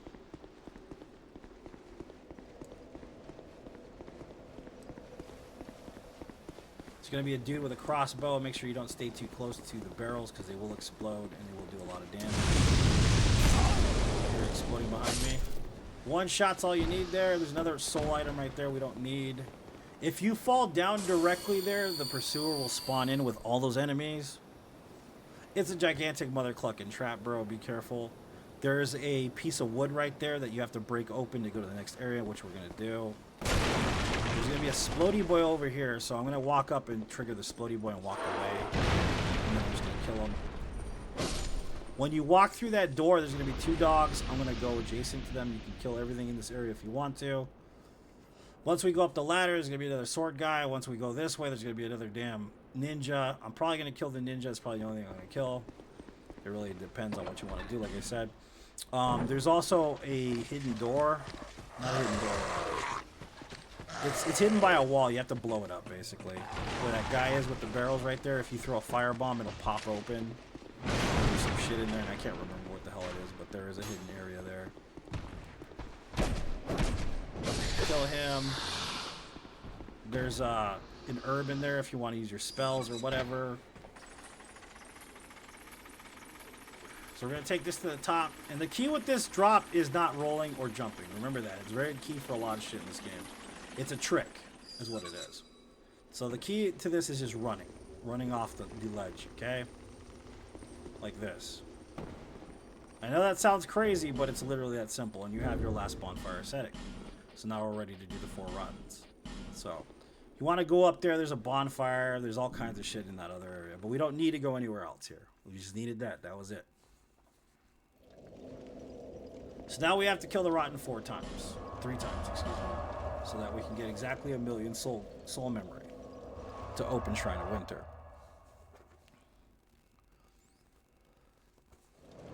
So our current soul memory right now, as it stands, is 280,000. Okay, not a bad number, right? But by the time we're done, we'll have exactly 1,000,000 soul memory. So I'm gonna level my vigor up to 38 just in case. You don't need to do that. I usually don't do that. I'm just doing it to be safe.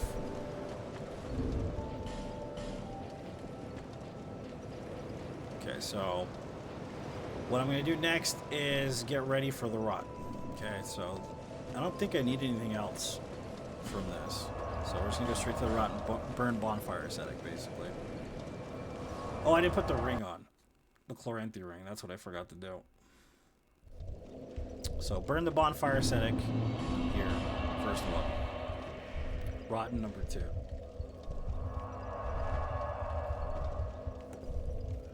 What is done cannot be undone, which means it's basically NG+. Okay. At this point right here, you can break all these, but I'd rather not because of the invader. Just take a white berth like this, and you won't get hit. As long as you take a white berth out, you should be fine.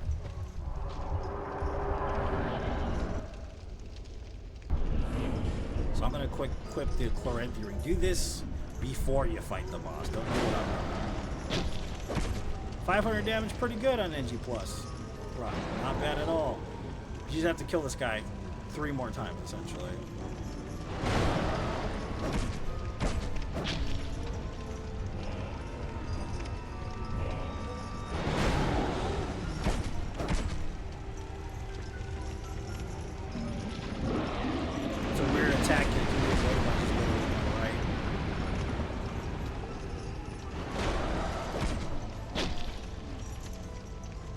Depends on how much stamina you have too. Like you want to get 3 attacks, level your stamina a little bit more than I have. I'm only going to do 2 attacks. I don't have high stamina right now, but it's pretty simple, self-explanatory. That's the move I was talking about right there. The weird over the hand attack shit. You gotta watch out for it because you can roll perfectly and still get hit by it depending on where you are. It's kind of a weird attack.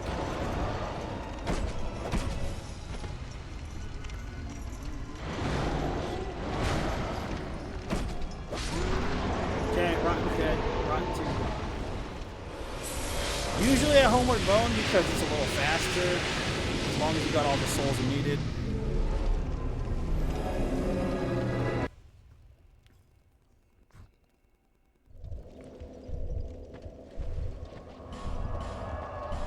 Burn another bonfire ascetic. You can only burn the bonfire ascetic once the boss is dead.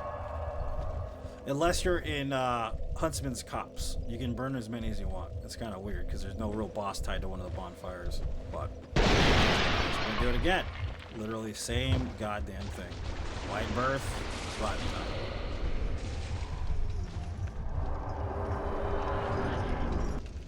No, this is a tutorial for any percent. It's not a tutorial for all bosses. I'll make that soon. I have 6 all bosses runs in this game. No death. That one's going to be a lengthier run, though. That's at least a 7-hour video. You can watch it on YouTube if you look at Warlord Knight, all bosses Dark Souls 2. All 41 bosses without 9, basically.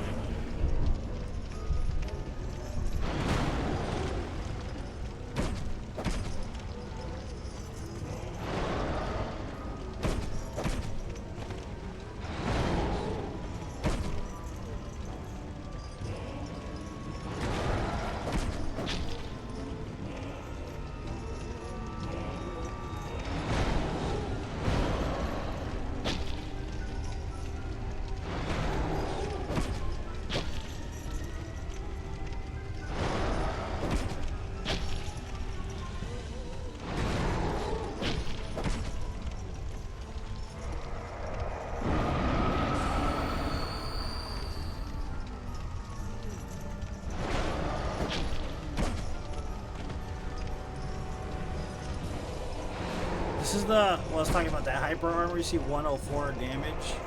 That's the hyper armor he has on the grab.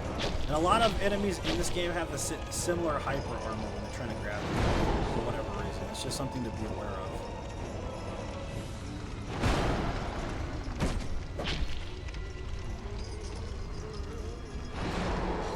See, like I pop him here, 520. See, you have to wait a little bit before you attack him after a grab. That's the next run until the last rotten's come out.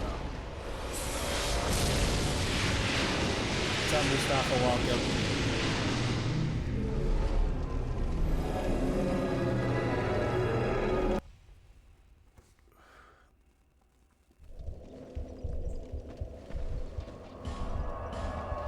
Last rot.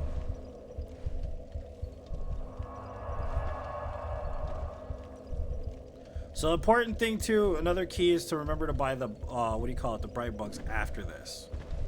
Because you're going to need those for the rest of the game. Another attempt, wide berth, last rotten number 4. And then we should have 1 million soul memory at that point.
Because of the Shrine of Winter, I've explained this. You can watch the full video on YouTube after I'm done.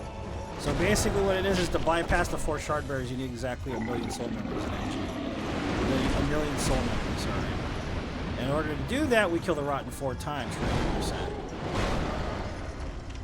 While using soul gain items like the set I'm currently wearing in the ring. So.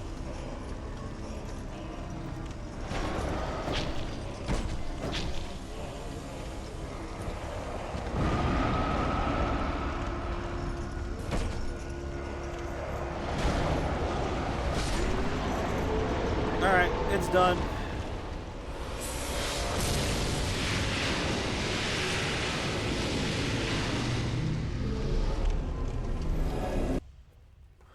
So by this point, our soul memory won't be at the total amount, right? So you look at it, and you're like, oh well, I killed 4 rottens. It should be enough. I've got 500,000 souls on me, right? You know, looking at it, and you're like missing like 3 almost, right? And then if you pop all of these, so 3 of these regular ones. And 3 of the old dead one.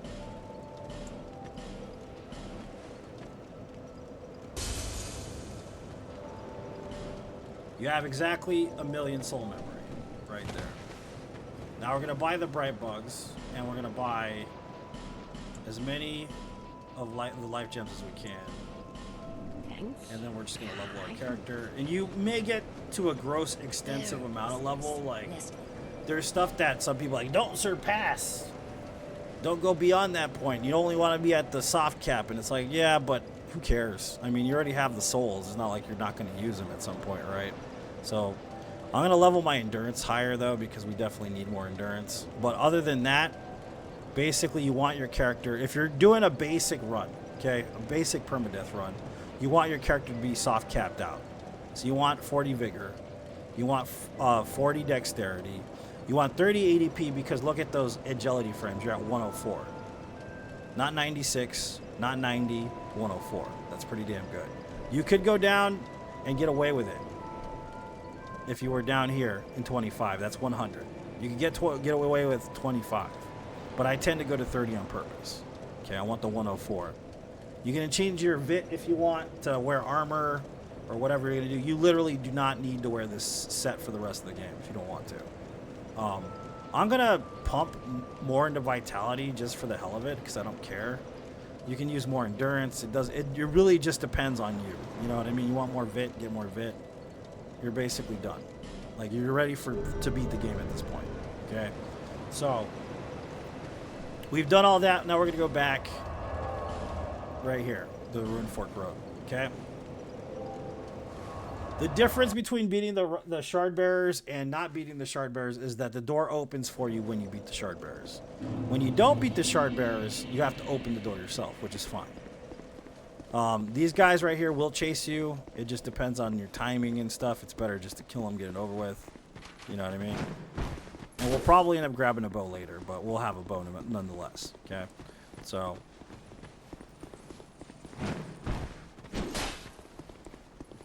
there's going to be another dude up here that might get in your way. Just be careful. He's right there. This dude will follow you with the sword. The one that had the sword will be right on your ass the whole time. I'm just letting you know that. So you might not actually be able to make it here without opening this. So, yeah, we're good. And it just opens up after a million soul memory, basically. You're good. Gonna head up towards the castle.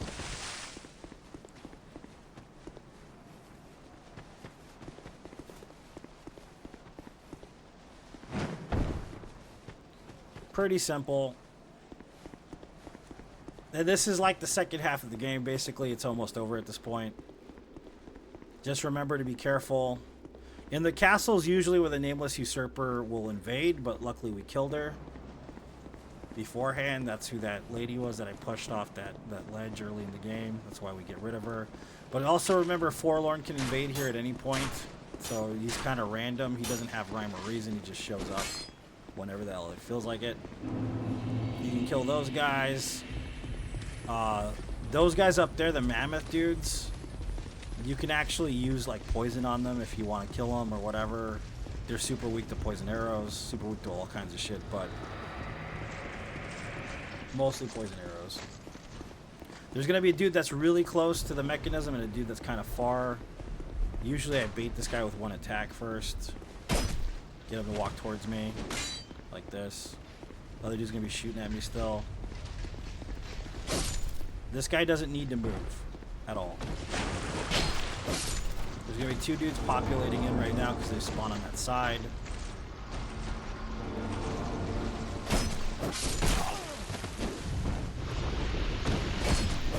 Okay, so I'm gonna stand right here. The reason why I'm gonna stand right here is because those guys don't spawn in if I stay right here. Those other soldiers out there in the corner will come to life if you get next to them, so it's kind of better just to stay in this area.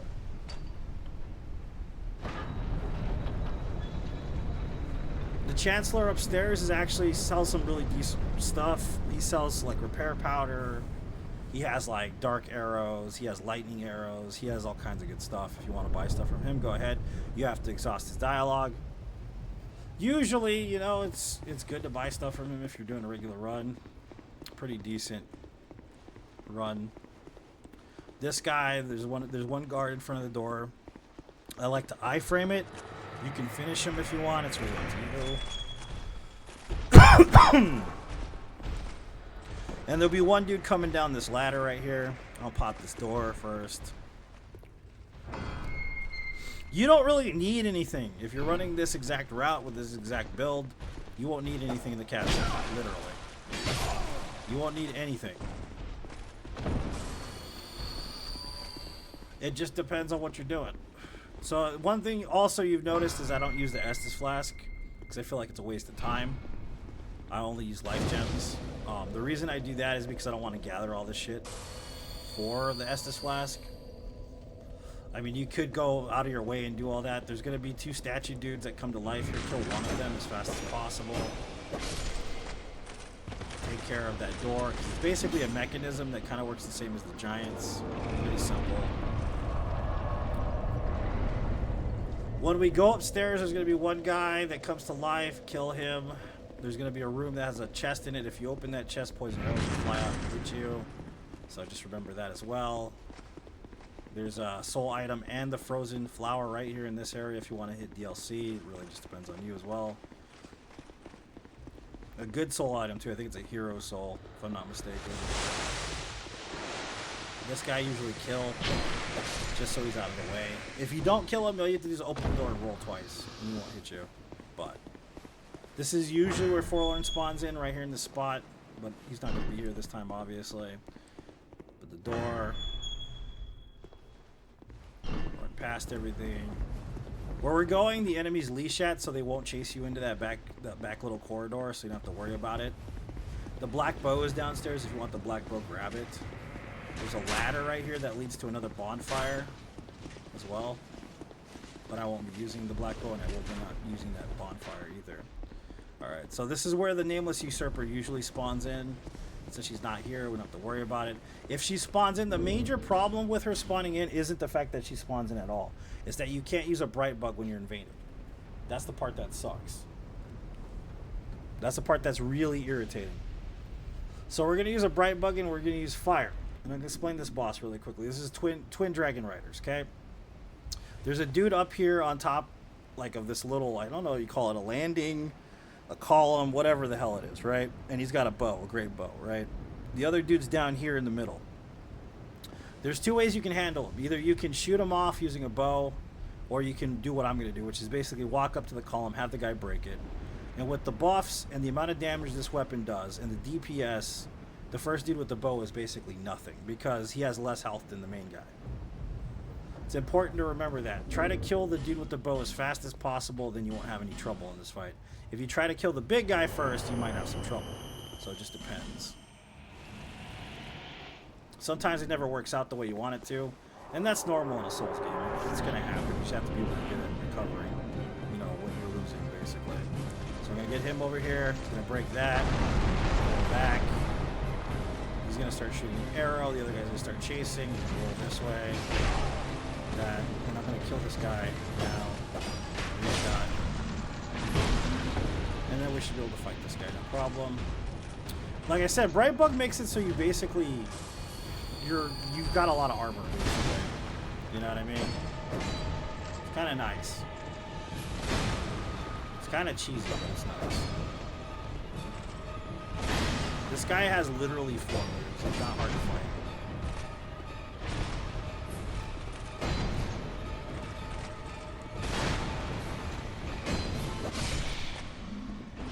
Okay, now that guy's gone, we're going to head up the Metal Gear Solid 3 ladder, and when we do, there's going to be a ghost on the wall. Let him attack first, then attack him, and there's going to be a mechanism in the room. The mechanism itself in vanilla is kind of ridiculous because basically what happens is all the enemies that are in there come to life in the vanilla version. In this version, they don't. They all stay like statues. For whatever reason, they changed it, which is fine. It's kind of neat, but it doesn't really matter. You see all those statues in there? They don't come to life at all. So you don't have to worry about any of that. There's a ghost right here, another one I was talking about. Then there's going to be 2 mannequins. So kill the first mannequin and draw the other mannequin back. It's the mechanism, because you need a soul to operate it. Okay, so that's the secondary mannequin coming up. I'm going to run back to the mechanism so we can get it powered up. He might attack you, but if you have enough vigor, you'll survive it, no problem.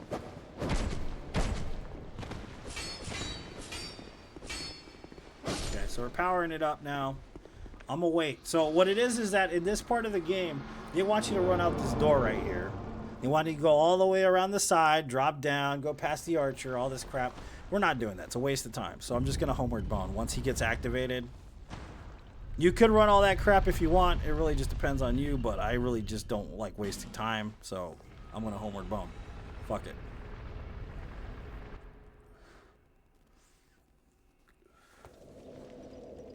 Now I'm going to wait for this giant Metal Gear Solid 3 elevator to lower itself down here. By the time you come back, it should be lowered if you go the other route, which is fine, but I'd rather just wait it out. Less of a chance of getting hit or dying or whatever.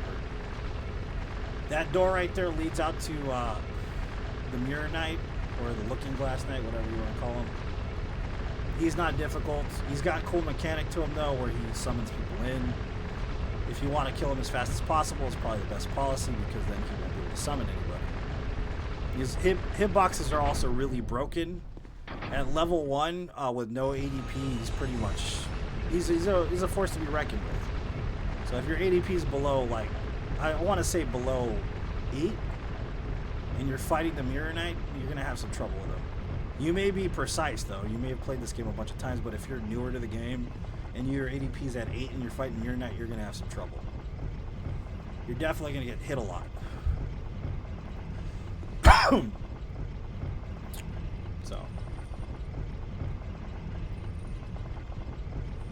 So we're gonna go to the doorway with the weirdo that's hanging from it like a Silent Hill character.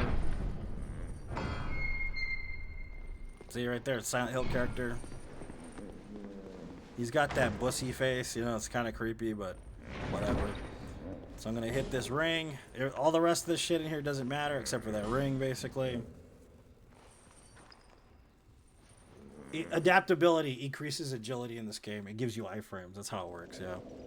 So we're going to come back down. We're going to get ready for Mirror Knight. So, I mean, I could sit here, make my weapon durability go back up, which is probably a good idea, which you probably should do as well. We're going to open this main doorway. Don't go that way and fall in the hole, because you can. Just don't do that. Mirror Knight's moves are real easy to follow, too. That's the thing about it, is that he's an easy boss, but if you have no ADP, he's fucking terrible. He's a horrible boss. You don't want to fight him. Another thing about Mirror Knight is he's not weak to lightning. He's actually highly resistant to lightning. So the best option is to use aromatic ooze or magic against him. He also has the ability to reflect magic spells. So with his mirror, basically he can shoot magic spells back at you, which is extremely dangerous if you're using very powerful shit. So we'll use a bright bug.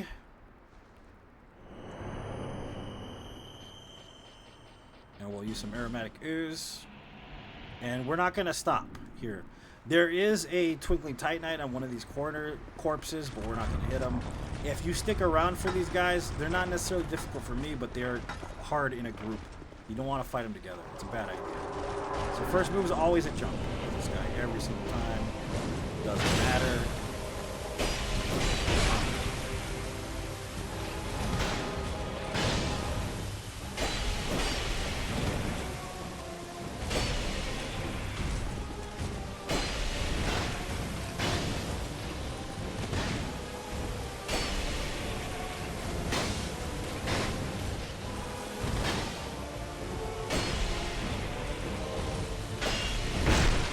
When are you gonna do some lightning, bro?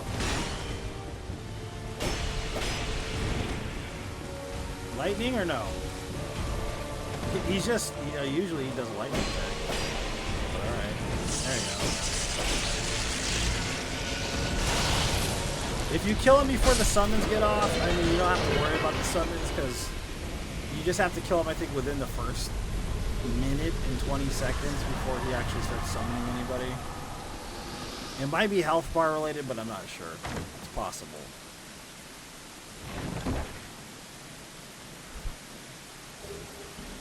So you're going to get the Spell Quartz Ring, which is good for this area. You're going to need it if you want to use it. I'll use it because what the hell. We do need a bow, though, for later in that area.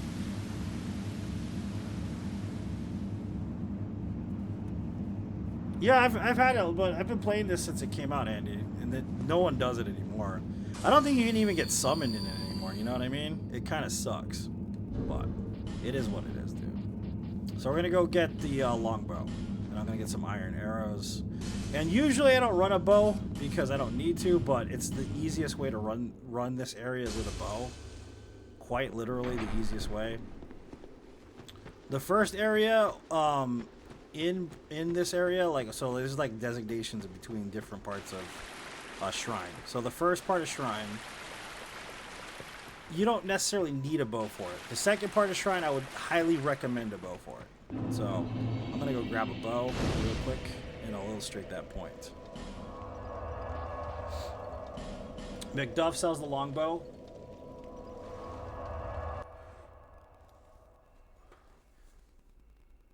we'll probably buy the arrows and the large shards from him. But we're gonna need small shards as well.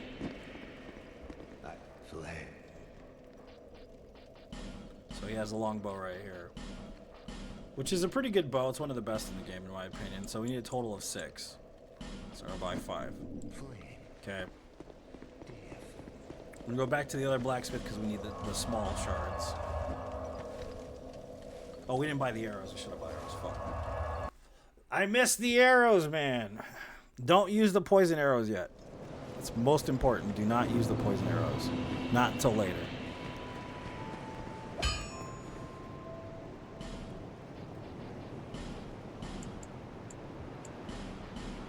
Alright, let's go back to McDuff. He's the only one that sells iron arrows, by the way, if you're wondering why. Literally the only dude in the game that sells them. You could also buy arrows from the Chancellor if you want to. He has really good arrows. Lightning arrows are pretty good in this area, so if you wanted to buy them, they're just expensive. That's the only thing, is they're very expensive.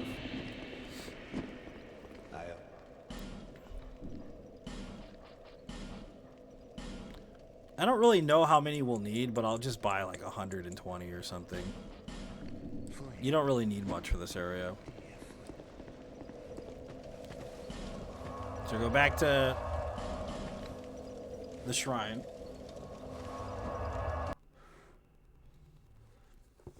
And this area is considered one of the most difficult areas in any Souls game, and with good reason. There's a lot of projectiles, there's a lot of enemies, they do a lot of damage, and you get bottlenecked very quickly. So keep that in mind when you're running around here. It's not a place to play around it.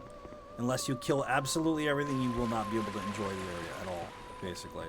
So you can run through speedrun strat style, but that takes a lot of practice and luck.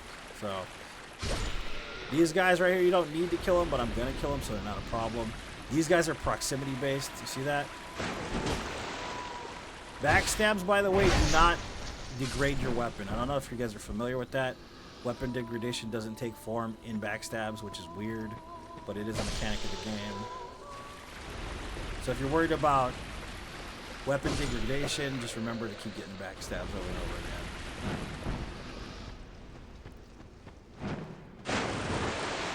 Alright, so I'll express myself by showing you the difference in radius here. So these guys aren't chained. They're not AI chained here. They're proximity based. You see how they're wandering around? It means they're not chasing me. The only reason why you know this is because if they're running directly for you, it means they're chasing you. So I'll explain proximity here right now so you can understand it. I'm going to walk up, and one of them is going to get aggroed, depending on exactly the distance I am away from him. So, not yet. See? That other guy looks like he's trapped on a rock. There you go. Proximity based right there. You see that?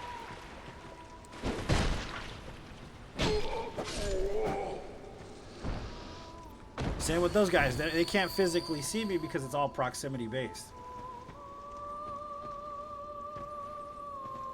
You wait for him to chase.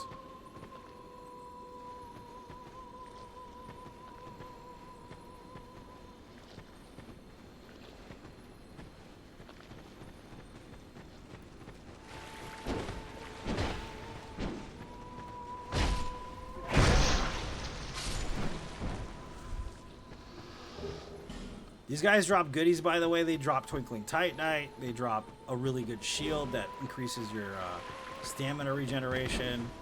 So they have good drops, too, by the way. So it's kind of worth farming these guys if you were going to farm anything. So yeah, that's that simple. Very simple. The next area I strongly suggest using a bow for, because there is a shit ton of ads that shoot a lot. So we're going to use the bow for this area. And usually I don't use the bow. Remember this. I don't ever use the bow for this area. Not anymore anyways.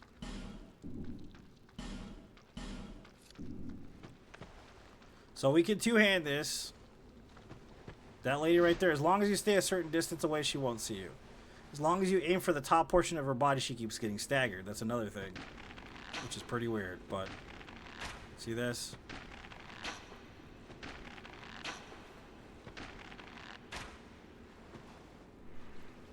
Simple.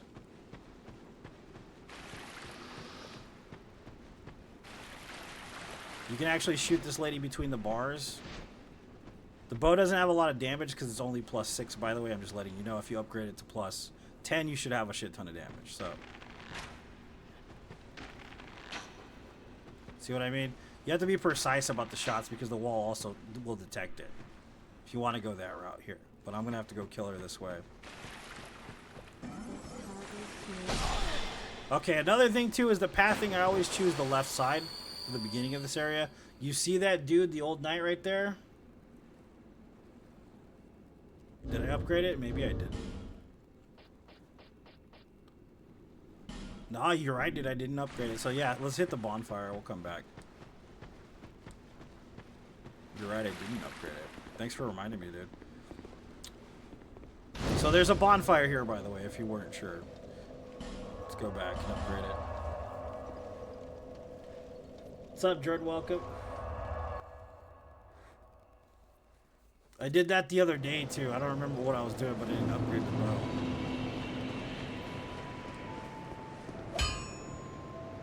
Make sure to upgrade your weapons. Not like I did. I didn't upgrade it. Very important.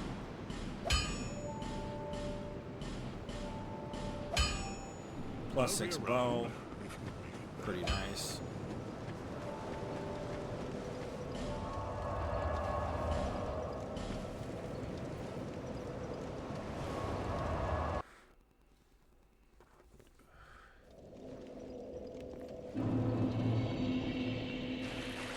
So we'll kill these ladies like we killed them with the bow.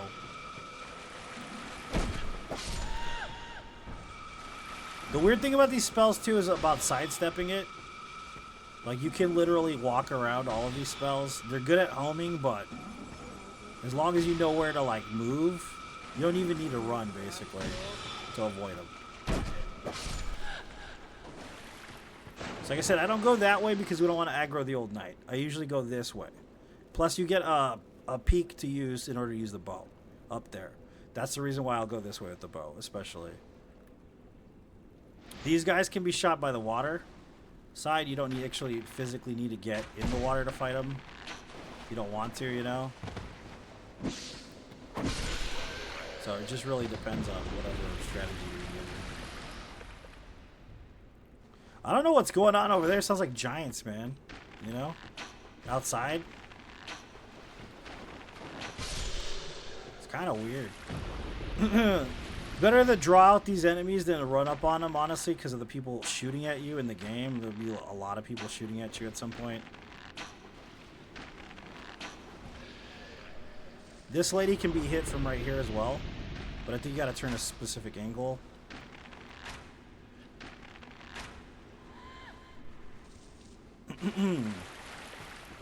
Then there's a lady way back there. You see her? The best way to attack her is from over here. If you can hit this precipice or whatever. She can't hit you through here. She just shoots spells. Basically.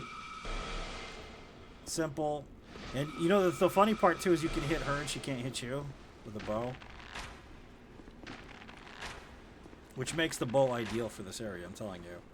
You can even hit that lady over there too. Believe it or not. She's far off, but you can still hit her.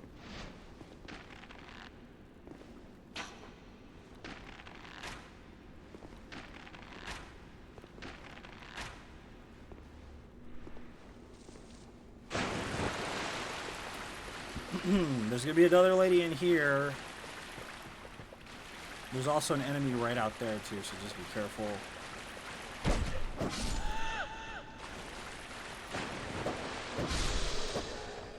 There's a troll back that way, so if you think moving on this side of the rocks isn't really for you, go move on that side of the rocks and you'll find the troll, and the ogre will not have a good time with you. I'm just telling you. It's better to go this way. That's why I tend to stay on the left-hand side in this early part. So this lady, like I said, same shit. Shoot at her, stun lock her. She won't be able to shoot at you. Simple. There's another lady further back, but I usually don't worry about her. There's an enemy on the left-hand side. If you approach it, he's in the water. As long as you avoid, you should be fine.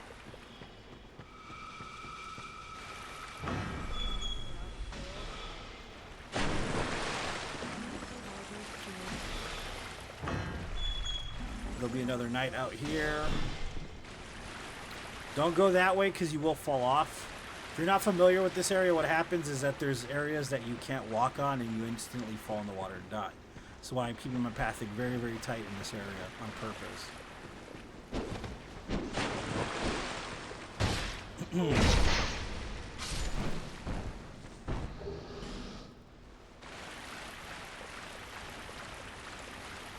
Those enemies, don't worry about them. You don't even need to attack them. These enemies, though, you should probably pay attention to them. Okay?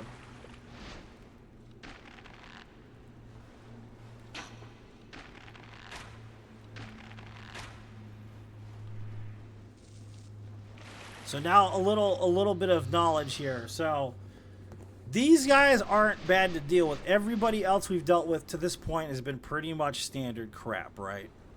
These guys right here are the worst culprits in the whole entire area. And what I mean by this, on a run like this, no death, no hit, whatever you want to call it, these guys right here are the worst ones. And what I mean by that is they chain together. They're chained AI. They follow and they leash all in the same spots.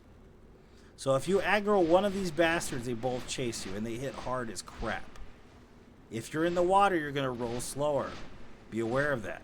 So it's better to use a bow against them if you're not too confident in fighting them. Doesn't mean you can't win, but good luck.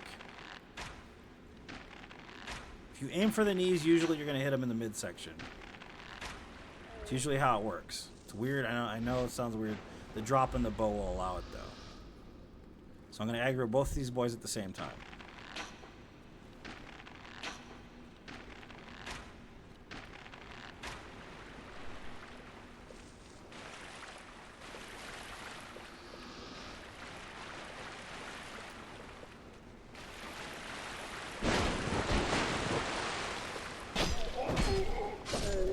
Okay. Now that we've done that, we don't have to kill any more enemies right here in this specific spot. Literally just follow the bricks, the little rocks. That lady right there is a healing enemy. She will not attack you, so there's no point in wasting arrows on her. You could if you want to, but she's just going to heal herself over and over again. She has no attacks whatsoever. She just heals. It doesn't make any sense why they made her that way, but they did. So it's not our fault. It's not their fault. That's just how it goes.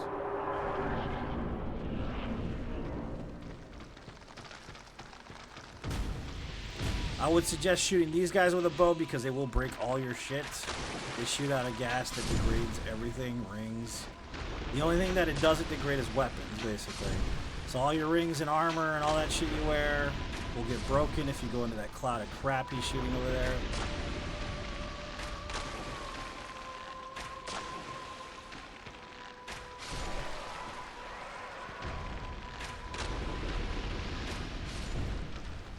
Out here, you can use a bow. You can finish everybody up. The red twin blades are out there. One of the best weapons in the game. Better than the rapier even, but we don't need it. You can kill all the enemies in the area. There's an interesting little inflatable enemy that pops out of nowhere on this left-hand side if you're not paying attention. But I'm not going to do that. I'm just going to run it. We're going to speed run it. So as long as you don't fall off, you should be fine. Roll to get more time, more speed, and more distance. And we're going to go to the second to last column and go between the last column and the second to last column. The reason why is because if you go into the other ones, you will fall directly off and die. You're going to get invaded here by Peculiar Candelar, which you don't have to worry about. As long as you run fast enough, you should be fine. Try to hug the left-hand side so he doesn't shoot you with a spell. And you're out of Shrine of Ramana. Now we got the Demon Echelon. Foreskin Demon, whatever you want to call him. You can fight him anyway. A lot of people like staying in his legs. I like staying in front of him because I get the bait attacks and move out of the hitbox. See, like this. You gotta aim for the face because if you don't aim for the face, you'll end up hitting his lips or his foreskin or whatever you want to call it, which doesn't do any damage. So.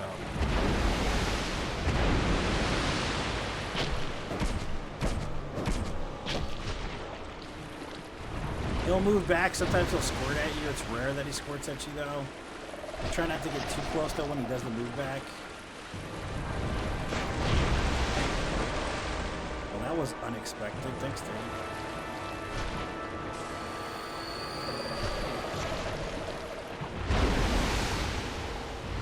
But a pretty simple fight. You literally just aim for the face. Squirt him in the face.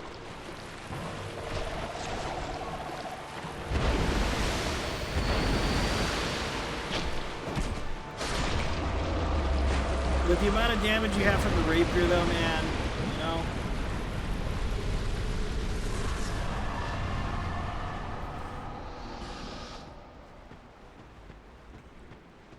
Gonna head this way. I think we're going the wrong way, actually. No, we're going the right way. So, there's another area in the corner that leads to the Melfinito like storyline and the all-encompassing ending to it, and there's all kinds of crap. There's a bonfire up there, and there's this pyromancer. By the way, if you've never fought that pyromancer in that little area up there, dude, you're missing out because that shit is brutal. That dude hits hard as fuck. You could go that way. We're not going that way because we don't need to, but there is a whole other area over there. This right here is where you need to go. You need to go this way towards the catacombs. You can kill this guy any way you want to, or not kill him, whatever, it doesn't matter. You can try to open the door while he's in the middle of an attack animation. But more often than not, it doesn't work because he's quick. His attack animations don't last that long, so it's better just to backstab and kill this guy, get him out of the way. You can't shoot an arrow above him. It does make him move to the side, but I don't know how long that lasts for, so...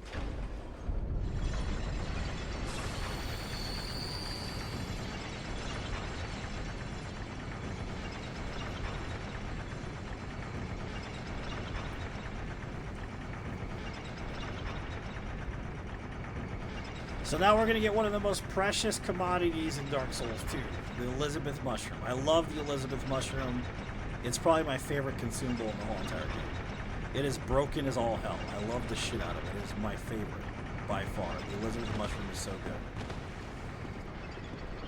If you were to beat all the 4 shard bearers, this is where Aldia usually appears. But since we didn't beat all the 4 shard bearers, we don't need to worry about his little secret explodes. So we're just going to make sure our weapon isn't going to break, so we'll just sit there for a second.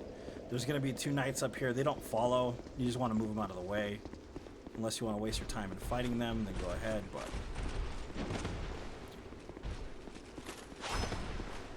This guy right here, you just punch him and you move out of the way, and then you wait for him to move. He won't attack you while you're running behind him, usually. And then there's 2 sorcerers or dark witches in here, basically. You just gotta avoid their spells, you know. Pretty simple. Go right and go left. And then the Malfinito's in here, and this is where you get the Elizabeth Mushrooms.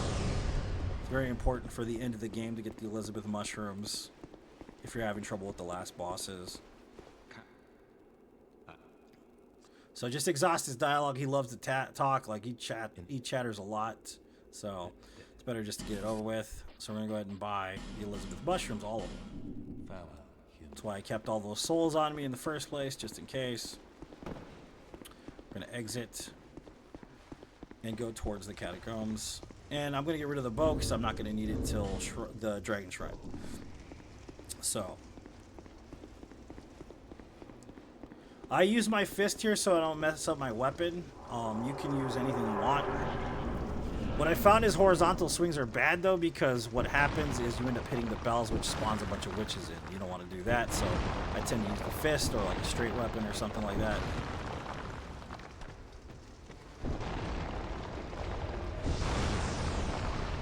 And this is usually where the second appearance of the Nameless Usurper pops in. She fights you while you're in here, like you're surrounded by enemies.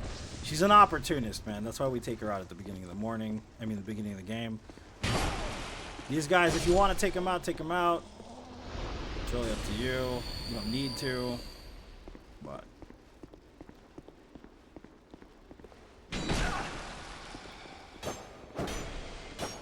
Really, you're like right there. Where's the hitbox, man? Shit.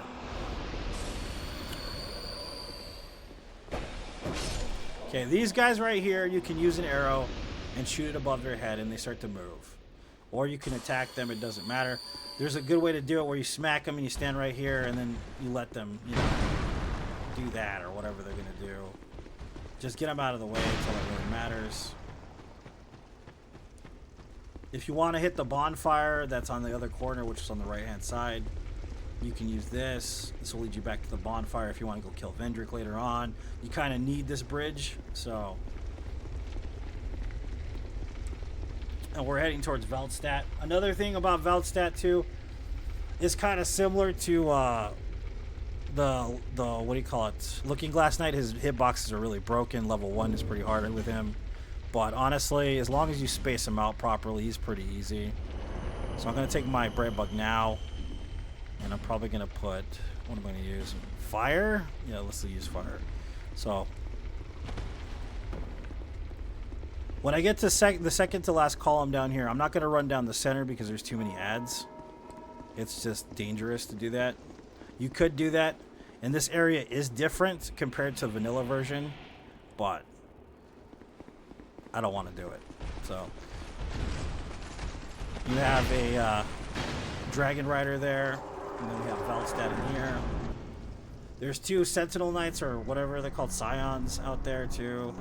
A bunch of fucking sorcerers. Every single time they ring that bell, basically, they spawn new crap in.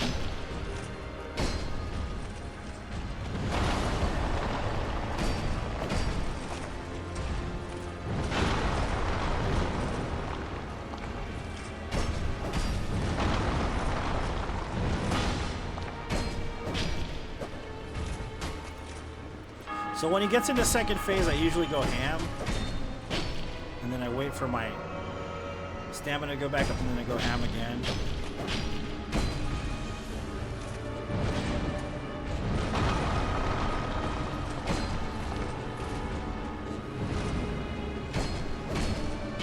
This is kind of really just dependent on skill level too, somewhat, that fight.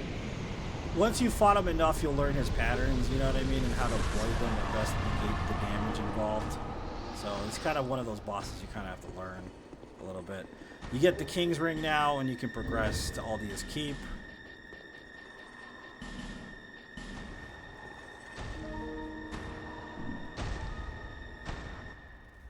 There are, of course, chests out there as well, but we're just following the main quest that we need to finish. So like I said, any percent is basically anything it takes to get the game beat, essentially. You don't need to beat every boss. You don't need to beat every enemy. It's just any percent.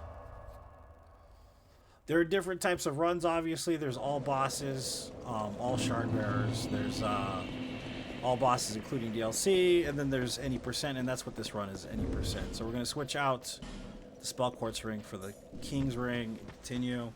We're going to end up fighting a dragon next. The dragon is really dependent on RNG. That dragon is a time killer. It's a time sink, man. Avoid the troll.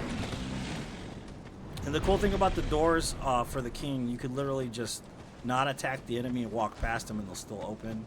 So you don't even need to fight the knights that are in front of the door for the king. If you want to, you can, but it's kind of a gigantic waste of time, really.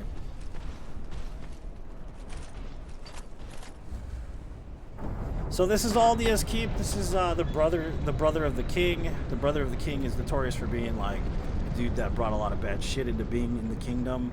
So it's important to lore, in my opinion. He's one of the more interesting characters in the game because of that. When we run up this area, we're not going to go to the side. You can go get a bonfire. There's a bonfire in this area, but we don't need it. What we're going to do is we're going to run directly through. We're going to get invaded here, but make sure to hug the left-hand side, because if you're in the center, the invasion will stop you from walking or moving, and he will be able to attack you, or if you try to run to the doors afterwards, he will backstab you and instantly kill you, even with 40 vigor, and you definitely don't want that. So we're just going to run to the left side. We're going to go past the bone here on the left-hand side as well, go up the stairs. Once we get to the dragon pulley, then he despawns. If you wanted to do some farming in this area, which you can basically get infinite bonfire ascetics and herbs in this area from those 2 hollows right there, you would just have to come up and despawn them every time, which is totally fine. See, he despawns right there. We're going to pull the lever. When we head up this way, there's going to be 2 Kool-Aid men. I don't know if you understand what I'm saying when I say that, because if you've ever seen the Kool-Aid Man commercials, you know what I'm talking about. They're going to break through the wall. One wall is going to get broken through, the other one will not be, and then the second one will. So there's a total of three doors. 2 of them will be broken through, the other one won't. So So what we're going to do is we're going to use this, and then I'm going to set up my lightning so I can buff up while he's doing his Kool-Aid Man impression. So first Kool-Aid Man impression's right here.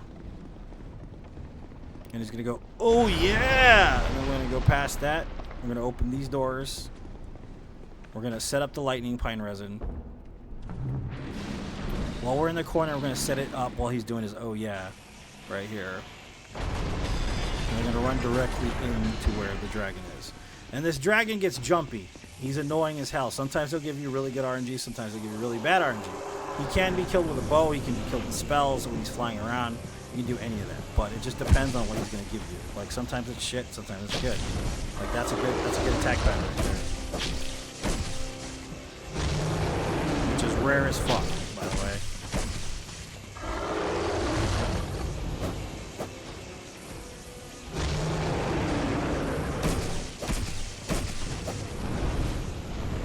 Now he's going to start shooting flames. So you got to go off to the side because he's going to shoot all down the center. Right here. As long as you're hugging the corner and he's not too close to you, he won't hit you. The hitbox doesn't appear until he's on the floor. If he does this, this is the best attack you can hope for because it gives you enough time to hit blades. Just make sure you clear the distance. Because if not, he will kill you. You will get stun locked and just keep getting burned the whole time. Now, if you're familiar with the trees, the Erd tree, the primordial trees, the trees from Bloodborne, the freaking trees in Dark Souls 1, these are the same trees. People are like, oh yeah, Dark Souls 2 isn't tied to Dark Souls 3, and it is. These are the trees right here. Ash Lake and stuff, like literally the same shit, dude. You know what I mean? That, and of course you have Earthen Peak, which is in Dark Souls 3 as well. A bunch of other shit that's in Dark Souls 3. Fume Knight Sword, I can keep going. But yeah, that's where they are now, basically. The next area we're going to is Dragon Shrine. Dragon Shrine we're going to kind of cheese, so it's not so difficult. The way I usually do it is I run through and I try not to die. Try not to get hit. Try not to die. That's basically what I do, but I'm going to do it the safer way, the hitless strat way, which is a lot safer than the way I usually do it. So we're going to load up our poison arrows now and our bow. And we're also going to get the feather, the aged feather, which acts like an infinite homeward bone, which is nice, from the maiden, which helps a lot. In the original vanilla version of this game too, there was no rope to go across. You had to go through the whole entire area, which is a nice feature they added in the Scholar Edition. Take this. Do not resist.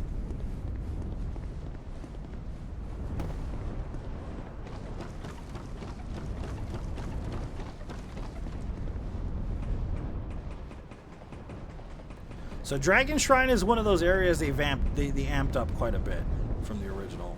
So what you gotta understand is in the original there was a lot less enemies, just in general. Like there wasn't as many enemies in the vanilla version at all, which makes it a bit easier in my opinion. It doesn't mean the game's easy though. The game's pretty difficult. It's just, in comparison to Scholar, I find it less challenging. That's just my opinion though. But yeah, the shrine, the original Dragon Shrine had a lot less dragon enemies for whatever reason. There's another bonfire in there if you want to hit it. So I have to explain this to you if you're not familiar with this area. So what the point of this is that there are a bunch of knights, dragon knights or whatever you want to call them, and they're like showing respect by doing combat. The guy you're supposed to fight is the guy in armor, the guy in the black armor. You're supposed to fight that guy. These guys will stand by and watch you fight them. If you run past them, though, you're considered dishonorable. So they will chase you down and try to kill you. Okay? That's kind of the point of this area. And you can cheese it. And the reason why you can cheese it is because these guys are extremely vulnerable to poison. So poison arrows are the best for this area, really, to be honest with you. If you don't want any trouble, that is. All you need is 4 poison arrows and they're automatically poisoned. And they're super weak to poison, too. If you want to hurry it up, use a couple iron arrows, whatever. But that's pretty much it. He's going to die, essentially, now, at this point. Unless he has, like, a little sliver of health left, which happens once in a while. But, see, once you've done that, these guys won't attack you. They won't hit you. They won't even look at you, really. This other guy's the same shit. 4 poison arrows, he's gone. 1, 2, 3, 4. Right in the crotch. And he leashes back up that way, so you don't even have to worry about him chasing your ass.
Oh shit, the mic died. I don't know why, but it turned off.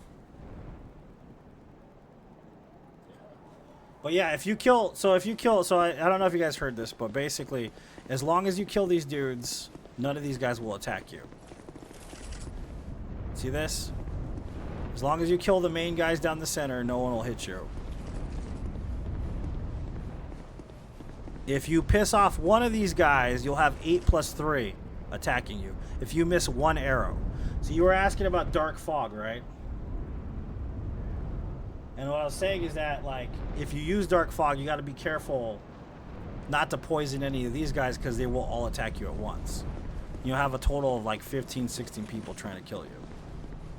So. So we got the Ashen Mist Heart. You guys can hear me now, right? Everybody can hear me? We're good?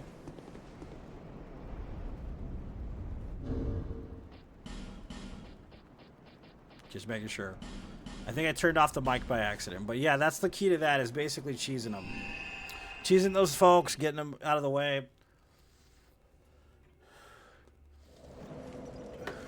If you do it like I do it, which is basically just running through there, it's a lot more dangerous, but it's still fun equally, either way.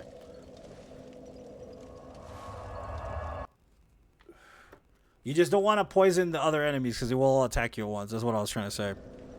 So we're going back to Forest. Forest has the King's Door. That's what we're looking for. We have to fight the Giant Lord next.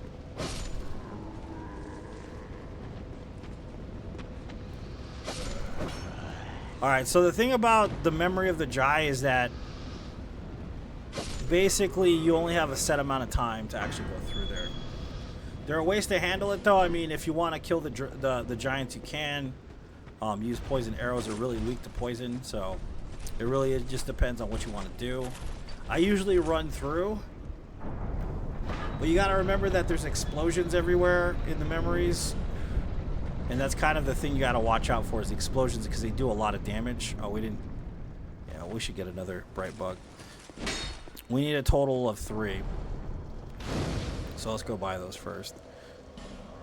So we got more after we cleared Valdstat. You got a total of 3 that appears in Melencha's inventory to buy.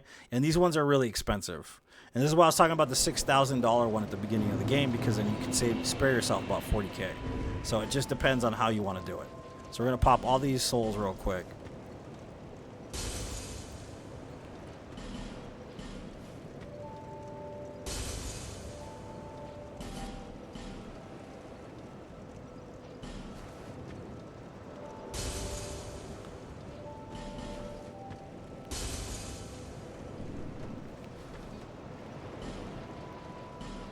So they're 48,000 a piece, and I'm buying 3 of them.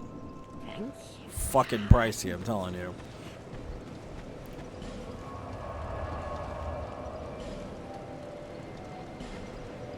So the giant, like I said, is not hard. They're all weak to poison. You know what I mean? The thing is understanding the timings, because there's a lot of fire, like I said. There's explosions that happen. If you wait too long in the first part of the area, then the first explosion takes. The other thing is that this giant can actually be farmed infinitely until you're at whatever level you want to be at. Of course, the work is annoying because you literally have to fight him like fucking 99 plus times.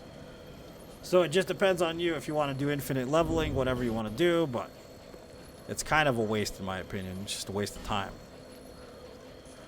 But it is what it is. So the first part we're going to walk into, we're going to hit the fog gate. We're going to run directly past.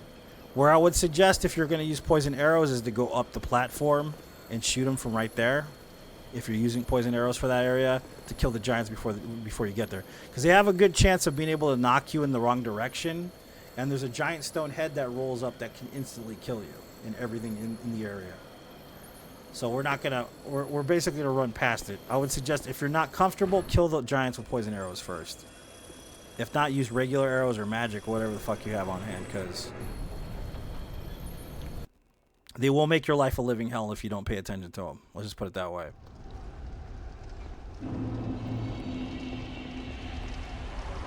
So the first explosion occurs right in front of me right here. So we're going to run past it so we don't get blown up. Right. This giant's too far to the right, but he's facing the other direction, which is good. And we're going to hide in this little nook right here. He can't follow us directly. I'm going to wait for the head. You can hear it. Giant's dead. That means that it took. We're going to buff up right here in this spot. You see that explosion? You don't want to hit that. So we're going to wait for the explosion again, and then we're going to go for the giant. Right there. Run towards him. Roll when he throws the attack.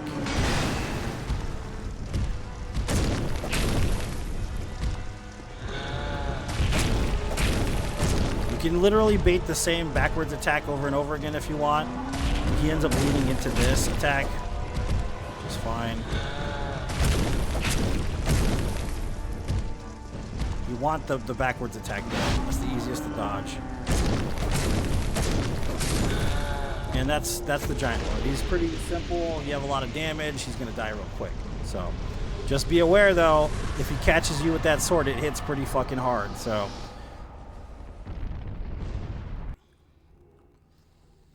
and we're at the end of the game. This is the end of the run. 70% is done pretty much. The only thing we have to do is kill the last bosses.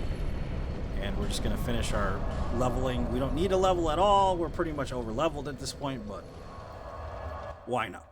You want to just add insult to injury? Doesn't really matter. At this point, you can add more stamina, add more agility, you know, add whatever you want. You can add something so you can wear armor sets if you feel uncomfortable, like you might die to the last boss. It really just depends on what you want to do at this point. But technically, we're fully leveled at this point. We don't need a level anymore.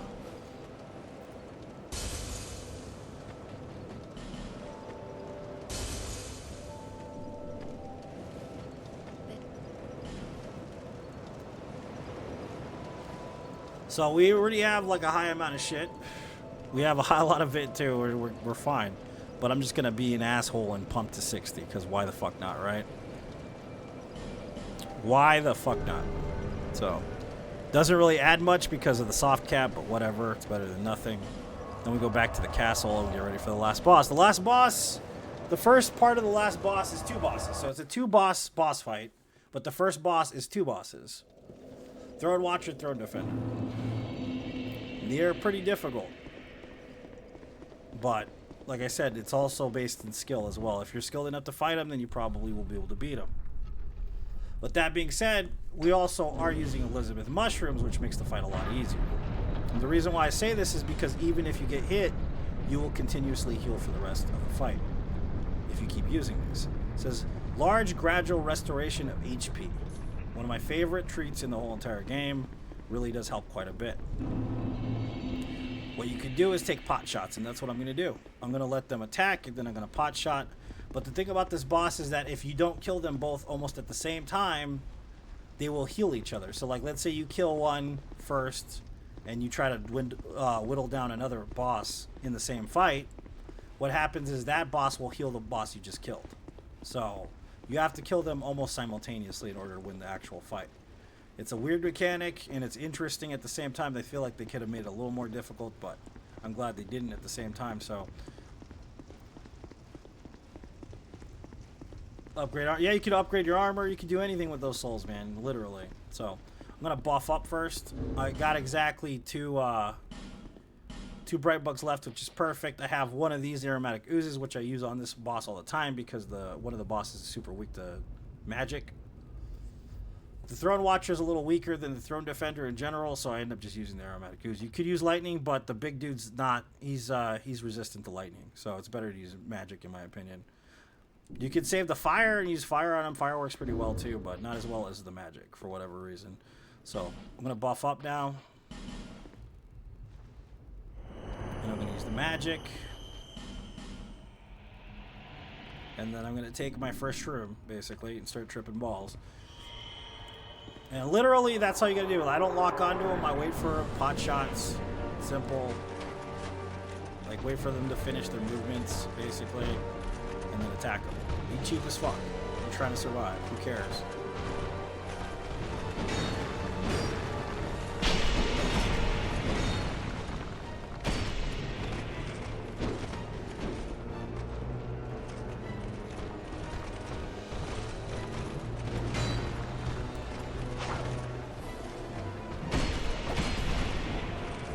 When they get it halfway, they always buff their weapons. The big dude will drop his shield though, which is a little bit easier to give him damage. That shield is pretty damn good, by the way.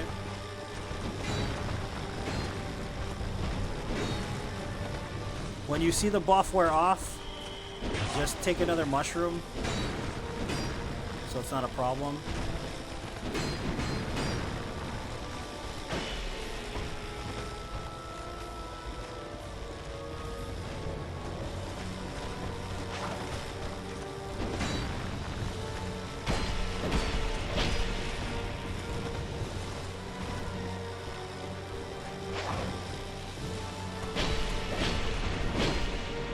And a a lot of his hitboxes don't connect for whatever reason. The overhands do though. You gotta watch the overhands and the stabs from the big guy because they're dangerous as hell, dude.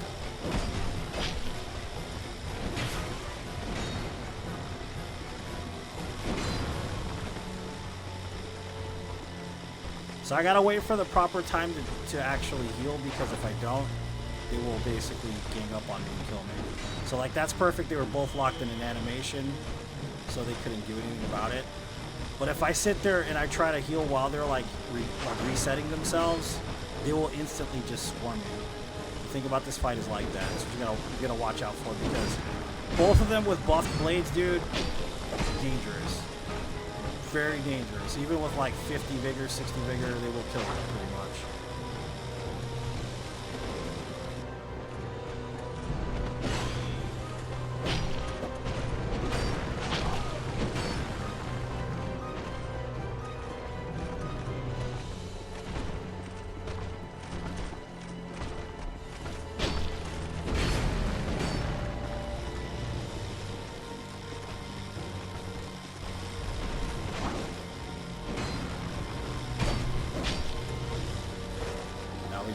This guy. I won't pop one. Just preemptively. Simple. Rebuff your shit before you start the next fight.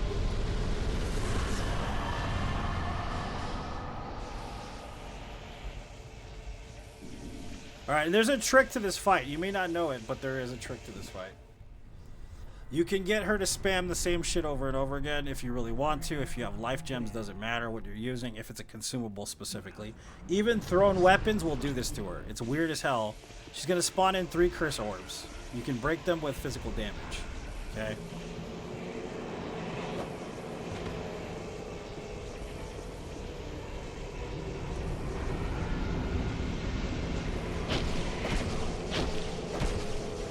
Okay, so you want her to follow you to some extent, right? But then you want to use a healing item like right here. Or you got to get further away from her. Like right here. She's going to do that. Run up on her.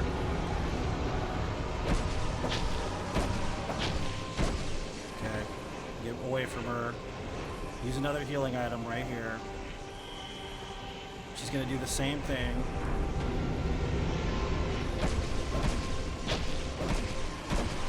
More distance. Use a healing item. She's gonna do it again. She has the heal punish that Gwen had. So she's very simple, very easy. If you use that exploit, she pretty much won't lose to her ever. So very simple. And that's the end of the run. So I hope this was informative. I'm pretty sure there's a lot of things I missed on. But this is a tutorial on how to beat Dark Souls 2 deathless at any percent. So I'm going to put this on YouTube. It's going to be in 4K. If you want to watch it, just follow me on Forler Knight Gaming on YouTube. If you want to find my other socials, just go ahead and Google Forler Knight Gaming. I have pretty good search engine optimization. Thank you so much for watching. I hope you guys have a good week.